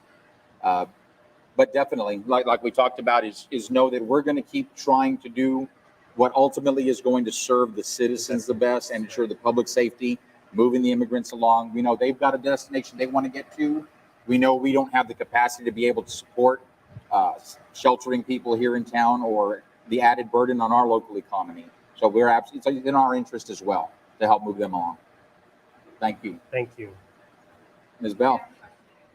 So I'm going to circle back to what Mr. Manny was saying. This is a nonpartisan race. We're truly aware of the fact that this is a nonpartisan race, but I find it ironic that Mr. Manny was stating this because he's the only candidate that's current active in the Democratic Party and also set to receive a flag from Congressman Gonzalez. So if this is truly a nonpartisan race, why are we bringing the Democratic Party into this? That's my question. I have an answer for that. I know you're going to try to keep it calm. It's totally fine. I didn't ask for that endorsement, first of all. I'm asking. I know. I didn't ask for the endorsement. Okay? I didn't ask for the teacher's endorsement. I just received them. I didn't ask Congressman for an award. I'm grateful. I've been involved in the city of Brownsville for over 25 years. I have served over 20,000 families. And I'm grateful that a congressman wants to give me a flag. Again, the rhetoric. People saying he's going to give me a resolution or something like that from Washington, D.C. It's a flag. It's a gesture of something that I don't know why he wants to, but I will definitely receive that. I think it's an honor for anyone in Brownsville.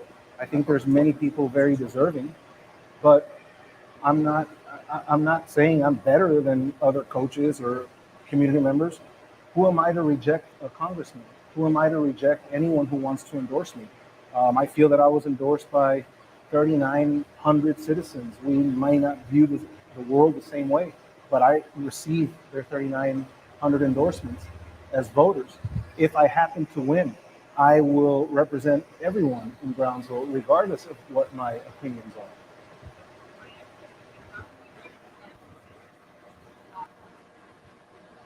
Again, I will answer that. Let me tell you why I block people. It's because it's the people that are dogmatic in their ways of thinking that in a social wall, you're never going to get anywhere. They're very clear that they're not there to ask questions. Ms. Bell, you're asking questions. You're not right now, and that's why I'm answering them. When I receive a truthful question, I love to answer questions. But when they're cross-examining me to just force an opinion on my wall and to smear me and to do they plan to do a very good job, and that's why you hear me say that, is that I really was tired. And I talked to Susan about that. There's no secret. I said, I was tired after the election. I've been a good citizen. I've been a good person. I'm a good man. But to keep having people make lies, insinuate things about me personally, get on my wall and just trash me and ask questions with people who don't want answers. They just want to prove their point that we're very different. that gets tiresome. And there are forums like this. I love to answer questions, and as a commissioner, I would love to answer questions. But somebody who's just there to prove a point and smear you and trash you, I mean, I don't think any. That's my opinion. And again, the citizens are watching. I don't think any of these gentlemen or anyone here that's elected official signs up, and because of that, you are open game to slander, to false information. I think that is not. They are open and they are responsible, and so will I to every constituent that has a concern. But that doesn't leave me to be an open duck sitting there to take shots for free and take it with a smile every time. I do when I get questions like these, because I am glad to answer them, because I know that from our conversations on Facebook, we have had our differences and I have blocked you, but I will answer them here. All right, now I want to be respectful of everybody's time. So we know we've only got maybe 10 to 15 minutes left. We did have a late start, but we don't want to go too far over, and there will be time to mingle as well here in person. But Michelle, do we have any questions online that we want to take?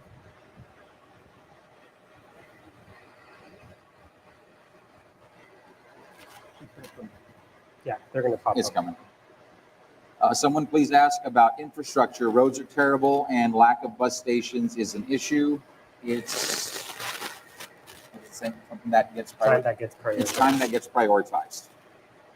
I agree, and I think right now, especially after having that terrible accident at Minnesota, we continue to see that a large percentage of our population uses our bus system because they do not, unfortunately, have cars. So not a lot of our constituents are able to afford that, and so we need to look at how we can continue to take advantage of the organizations that are also out there that are willing to step up and help us at the city. If we wanted to fix this, right, if we could have fixed this would have been fixed already. But it takes a lot of planning from the city side to be able to find the right funds to be able to support those. But I think that right now, after this accident that happened, it's a great time to revisit that conversation and see how we can go about it. I know I went around the district with Commissioner de Los Santos, and we looked at some of the bus shelters and took some of the pictures to sit down with our department and see, these are the concerns that our constituents have. They voted us to represent their greatest concerns, and so we're bringing these to the table for you. What can we do? And I think it's just starting those conversations can really help us look for opportunities that we can take advantage of. And let me say also, from the perspective of things need to be prioritized, that's absolutely happening. And that's something we learn right away once getting elected. And I know Commissioner Macias right away, I've got these streets that need to get done. And I'm like, let's check the list. And I keep the list. It's outdated. It needs to be updated now. I keep it on my website. But it was the fiscal year 22 plan for roads on what's going to get mill and overlay, what's going to get completely redone, where it is in that phase. But, in talking about taxes earlier, everything that we need to do and take care of as a city costs money. And our resources are limited. And anytime we've talked about, well, if we raise taxes this much this year, we can pay for it. We will always have a citizen saying, wait, this is one of the poorest areas of the country. We can't afford for you to raise taxes more. And so we've got to try and work within the limited resources that we have. So prioritization is something that is absolutely happening every day of the year at the city of Brownsville. On the bus shelters, we've got 30 new shelters that have finally come in, and I believe the contracts are being awarded on the installation of those. We've got the maps that show where about in the city they're going to be placed, and it's based on the ridership at those locations and on locations being conducive to a stop. I've got citizens that reach out to me saying, why should someone have to stand at a bus stop? Why can't there be a bench for them? But I've seen, especially in some of the smaller neighborhoods, where there's no room to even place a bench. There's only enough room to place that sign for a stop. Now, the alternative would be to tell the senior citizen or whoever it is who stops there and wait for that bus, you know what, I'm going to build you a shelter, and it's going to be a mile down the road, because that's where I've got the room for the canopy and this bench and everything else. So do we want to have those citizens have to walk that much further to a place that lends itself to a nice shelter? Or do we want to make it convenient that this is the closest, quickest pickup spot for you? And when you know the schedules, just like with school buses, You don't go out at 6 a.m. if you know the bus comes by at 7. You walk outside at 10 till 7, 5 till 7, knowing it's time to catch your bus. A lot of citizens, especially those who depend on the buses to get to and from work, to and from shopping, they know the schedules, they know the locations, they go to what's most convenient for them. But sometimes, yes, it's quick and easy. If a citizen or a group of citizens say, we need to stop here, they need to stop. First and foremost, they need to be able to get on that bus. They don't want to have to wait 2 or 3 years for a stop until we do the engineering study, until we buy land, until we put in a bench, put in a canopy. I don't know of any city where 100% of bus stops have benches and canopies. And Brownsville's not going to get there anytime soon. We will continue to try and work towards that. But again, it's about what can we afford? How much can we afford? Some of it we do with grant monies, whenever those grant monies are available. Some of it we do, like these last 30, we did with surplus monies that we were not expecting from sales tax revenues because we outperformed what the projections were. And so what do we do with this extra money? Bus stops are important. That's where these new 30 shelters are coming from. But these are things we talk about on a very regular basis. And again, like Susan says, it's about communicating. We need to do a better job of communicating that with you all and keeping you up to speed on how that's coming along and that it's coming to fruition. So that's something we can do a better job of. Can I say something real Yes. quick? The key word is prioritization to the basic needs of the citizens, right? And I think that the commission is going in the right direction for that, and that's probably something that, you know, there's 7 of you on the board, and that might not have been happening in the past. So hopefully that will continue. And just real quick on politics and running for office, you open yourself up for criticism. It's not always pretty. It's not pretty for yourself or your family, and I have not been immune to it, and I don't think anybody on these couches have been immune to that. But you have to listen to that. You know, you have to deal with that. You have to go into office thinking that those kind of things are going to happen, and you keep moving forward, because if you're serving, you know, if you're doing this from your heart, nothing else, none of the noise around you is going to matter. It's not going to get to you, and so you have to keep marching forward. And then the other thing I just wanted to suggest, you know, maybe to the current commission, I noticed that I saw a commission meeting, and I think this might have been happening in the past, and you might be able to tell me, John, is it used to be at the beginning of the commission meeting, each district would kind of give a district report, kind of like a summary of what's been happening in the last, you know, couple of weeks or month or so. And it was kind of like a just, you know, in my district, we're doing this, this, and this.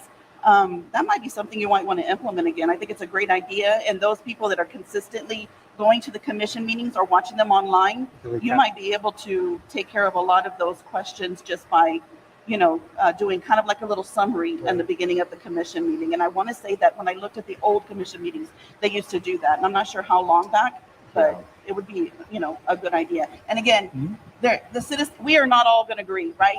The commission is not going to agree on everything, and the citizens are not always going to agree on the decisions that you make. But as long as you can explain to them why and have them understand, they may not like it, but at least they were informed. And that's the biggest and most important thing. No, and I think on that note, that's one of the things that I'm proud of. In my race, Mr. John Barham was one of my most vocal critics. But after the election, we sat down, we had a meal together, we talked, and we become good friends. And I'll go over and have lunch with John and his wife now, and we keep in touch. And I like that. And the same thing, you know, Susan and I have been at odds for a long time. And I think now that the ethics hearing is behind us, we've been able to talk more. And I'm proud to say she's someone that I now consider a friend and I look on building a better relationship with. Yeah, we're all going to go through it. Anybody that puts their life up there for public scrutiny, we're going to get it. Believe me, and it's going to come in spades. And some people do it out of concern. Some people do it out of hate or spite. But at the end of the day, when we sit down and are able to talk to each other, things get resolved. And then we work together to do what's best for Brownsville. Next question.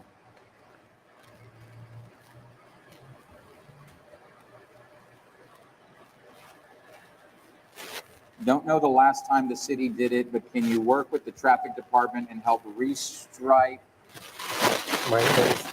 many streets that lines are almost invisible? Absolutely. And keep in mind, when it comes to streets, I know this is something we hear a lot. Like, why is the city tearing up Alton Glory? Alton Glory is not a city street. The state of Texas does that. There are streets in town that are outside of our purview. We have no say, we have no control, and we work to try and stay informed so that our citizens are informed if something's going to get torn up. But where we can, again, we prioritize. Keep calling in to 546 HELP. Keep letting us know where the problems are. This is a very big city, not just population-wise, but geographically. And we can't have eyes everywhere, but citizens are our eyes out there. And that's why it's important, again, the communication. 546 HELP is an amazing tool and resource. And even my mother, when she has a problem, like, Mom, call 546 HELP, give me the work order number, then let me go to work on it. But I love creating that work order number so there's a paper trail. And then we can watch and see what did our city departments do to resolve these citizens' concerns. So take advantage of that. Any roads you see like that out there, definitely. And especially some of them at night. I know it's harder to see some of those lights. I've got one citizen, and I know she's going to keep on me until I get that yellow light turned white. That's a concern for citizens. And sometimes it helps whether or not you can see things clearly when you're driving at night. So keep those phone calls coming for us. Jesse?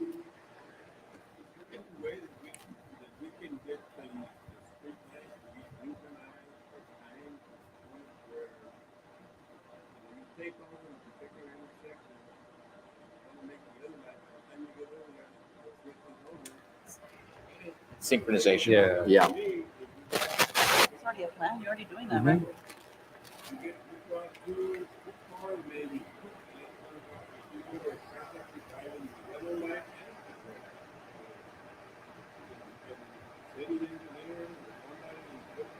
You want to tackle that first? Sure. I think, this has been an issue in the city for a long time. And when I got elected in 2019 as a city commissioner, there's basically a traffic kind of master plan to replace a lot of the equipment, to have it all connect to one system that we can control and automate and synchronize. I think what happens now is every time on the old equipment, if there's an outage, it resets all the lights, and then we have to send someone physically to go and manually resynchronize everything. You can imagine it takes forever, and we don't have the staff really to maintain a system like that. So you're starting to see in our more busy intersections, we're replacing all that equipment, all the cabinets, and making sure they're all tied into our network. And we'll have basically a control room where we can automate a lot of the processes, and if we need to maintain a certain light, we can do it remotely. So we're going into the 21st century in a lot of ways, but it takes time and money and obviously manpower and supply chain issues. Just ordering a new four-way intersection for lights, it took us over 2 years to get that equipment in. On Laredo and Morrison, it took over 2 years, which is insane. And I think over $400,000 to $500,000, just that four-way intersection. So it's a lot of money and time to do these things, but we're getting there. And I can tell you guys also, when it comes to synchronization, I used to live on Paredes, and coming from Paredes, turning on Ruben Torres, headed towards the expressway, depending on the time of day, not a problem. Green, green, green, green. But again, you can synchronize the lights, but then it's about how many cars get to go through. At rush hour, it's going to be different than when it's nice and slow. And then you've also got those drivers that aren't paying attention. They don't realize the light turned green. So they're slower on the start. That's going to affect whether or not you make that next light. So there's so many other factors that go into it. Even if we synchronize everything today, depending on the time of day, the amount of traffic, and just other drivers who don't pay attention, that's also going to impact whether or not you're able to make those lights. So it's multi-phased. It also depends on Mr. Los Santos' speed. Amen. And I've actually noticed some upgrades from our infrastructure with sensors at the top of the lights. I don't know if you've noticed that, but in a lot of bigger metropolitan cities, that's how they are able to move their traffic along, is when the car senses that a vehicle's approaching. I mean, the sensor approaches it, it changes automatically if it's okay. So definitely getting there slowly but surely. Yeah. Great question. Thank you. Very good. And I think we're done with online questions. Any last question in the audience? One thing I would like for all of you to look into is that you've got the so-called beautification of our city. I don't think we need to be beautiful. We need to clean our city. Not beautiful. Clean it. Why do people dump stuff? Because we're charging, and I don't know how much we're charging, we'll find out. But if you're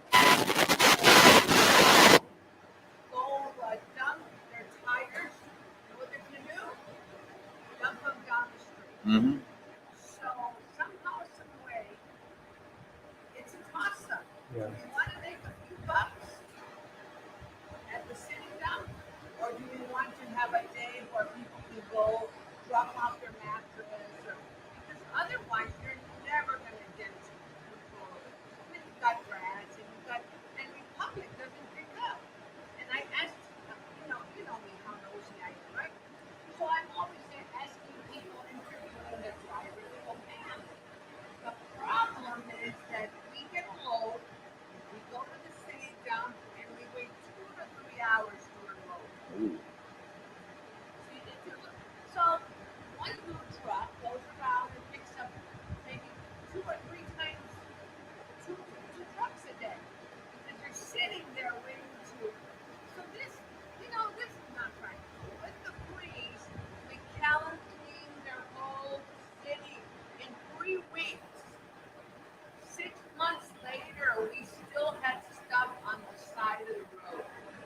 And that should embarrass us that 6 months and we still had all these dead palm trees.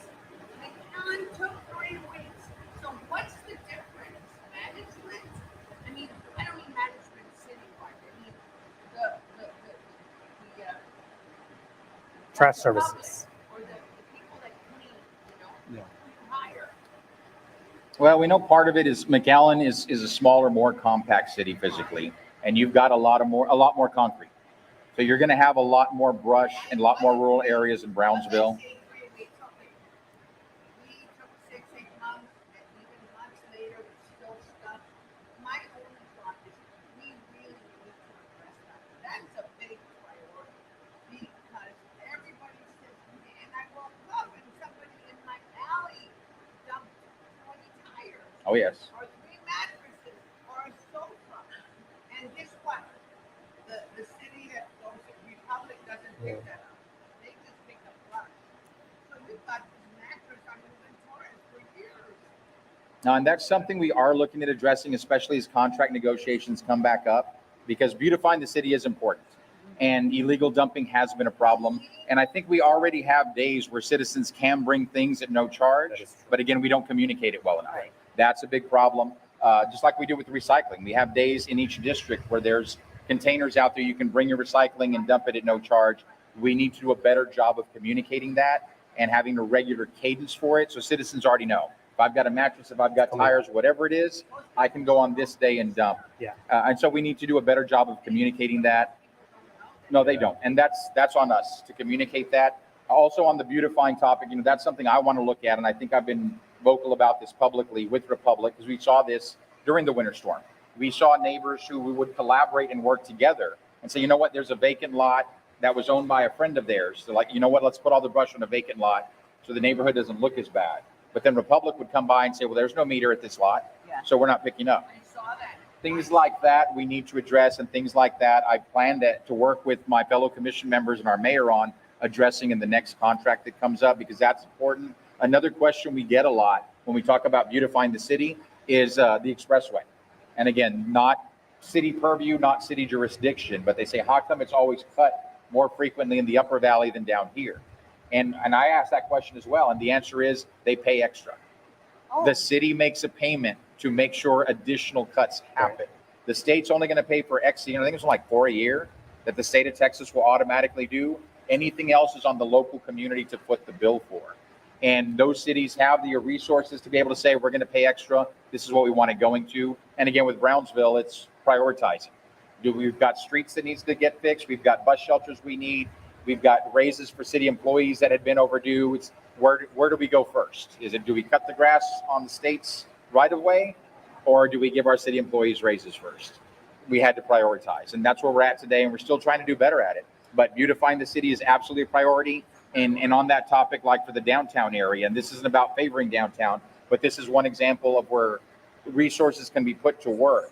Because there's paid parking in the downtown area, and those new meters are going in, additional revenues that come in from parking fees will be dedicated to cleanup crews, work crews for maintenance, repairs, everything to make sure downtown is well lit, is clean, and is a safer environment, because it'll also include increased police patrols.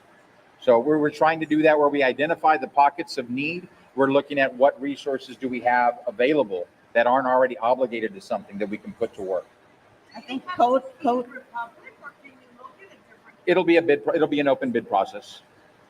I think code enforcement as well, right? We need to beef up our code enforcement. That's another one where we don't have enough code enforcement officers to be able to just go out and patrol and look for infractions. Right now, they're backlogged with when citizens call in with complaints, we've got to follow up on those complaints. Yeah. And they're working those.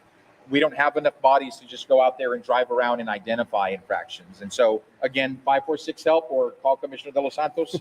That's why I don't give out my personal number to just anyone.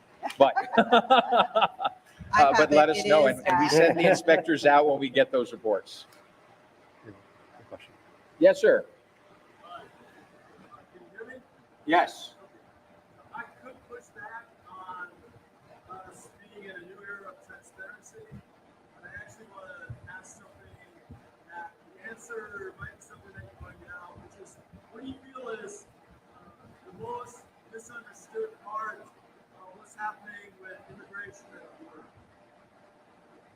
That's a good question. What do you feel is the most misunderstood part of what's happening with immigration? Well, I'll speak from the city side. I think, when we talk about our processing center, I think people think the city is involved with actually, helping with the immigration process, right? And we definitely don't. We are, these people are already in Brownsville. We are helping them get to their final destination. And I think just trying to keep our community safe, right? We don't, take obviously a hard stand on the federal immigration role and responsibilities, right? That's up to the federal government to enforce. We're just trying to deal with what we can deal with, and obviously I think having people come through the bridge is the most ideal way for everyone. And I hope it continues. And we're there to make sure that that our community stays safe. Yeah, and part of our effort as a city was helping facilitate what Border Patrol needed. And so that was making those buildings, which are city facilities, available, ensuring there's running water, ensuring there's electricity, bringing out porta potties if needed to supplement the bathroom facilities available, coming out there with caliche so that we could create a drive for those buses. Yeah. Because before I heard it was like a 10-point turn to get the bus in, load up, and then try and back up and pivot around to get back out. And so we created a turnaround for buses to help facilitate faster processing and flow of that. But yeah, we're not the ones processing the immigrants. It's about what can we do to help Border Patrol do their job in the most efficient manner and in a way that has the least negative impact on the community at large.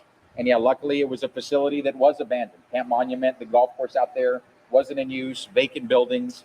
So we're not having to pivot on something that's in the heart of Brownsville, whether it's downtown, District 3, District 4, District 1.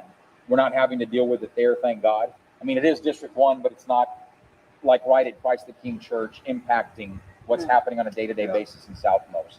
So some of it has been a blessing in that it happened in an area where we could mobilize and activate and help process faster. And I'll tell you, as a citizen, for me, the most confusing part was how was the city involved and to what extent, and what was the difference between the migrants coming across the river and from the bridge, and what each of that process was, and how was the city involved in each of those processes.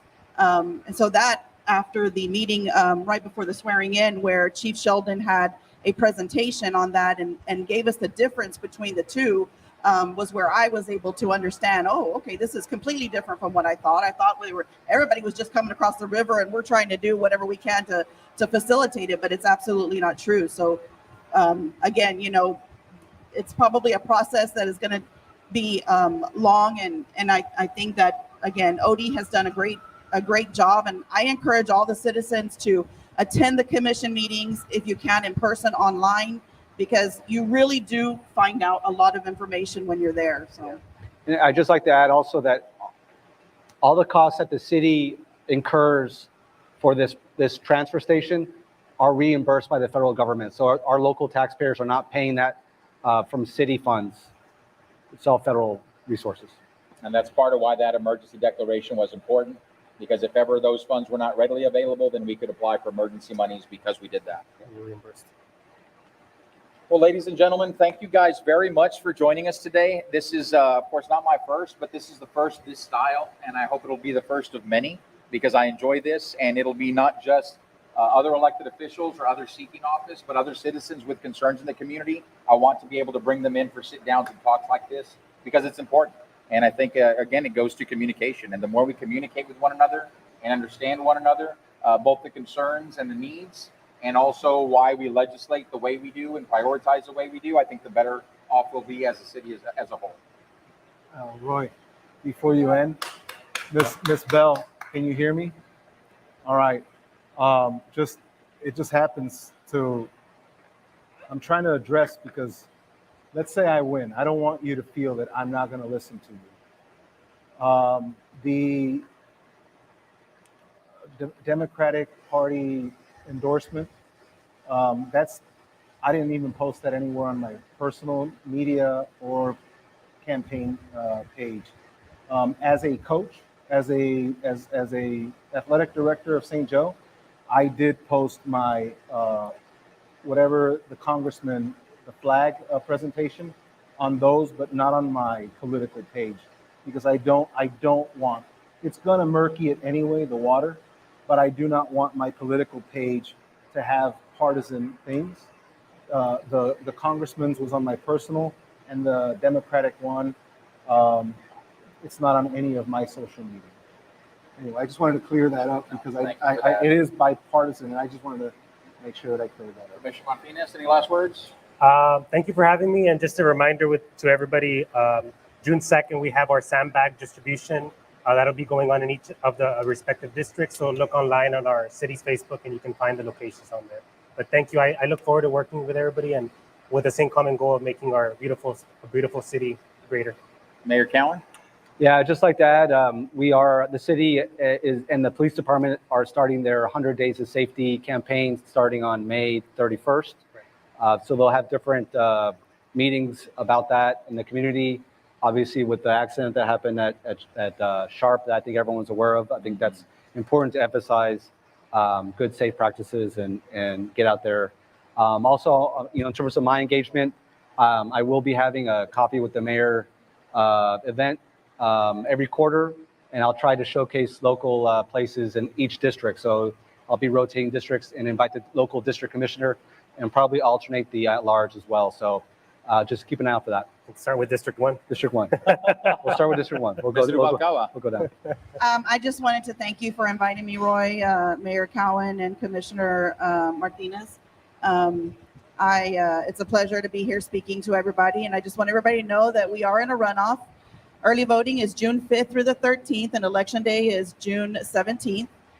It would be an honor if you vote me into office, and I will definitely work just as hard as everybody else has, roll my sleeves up and work to unite and clean up Brownsville and make it a nice place for all of us and our families to live in. Thank you.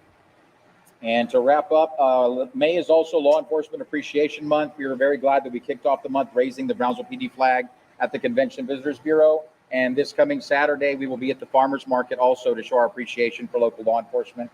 Once again, thank you to the Revival of Cultural Arts, the Roca Jazz Ensemble. Always a fantastic performance. And again, highlighting so much of the talent that we have in this city and the programs that help kids reach that type of potential. And that's just one of many. Thank you to Baby O's here at Paseo Plaza. If you guys haven't been here, I encourage you guys to come out, especially because it's in District 3. But with that, I'm Commissioner Roy de los Santos. Thank you guys very much for being with us, both online and in person. We look forward to seeing you guys again very soon.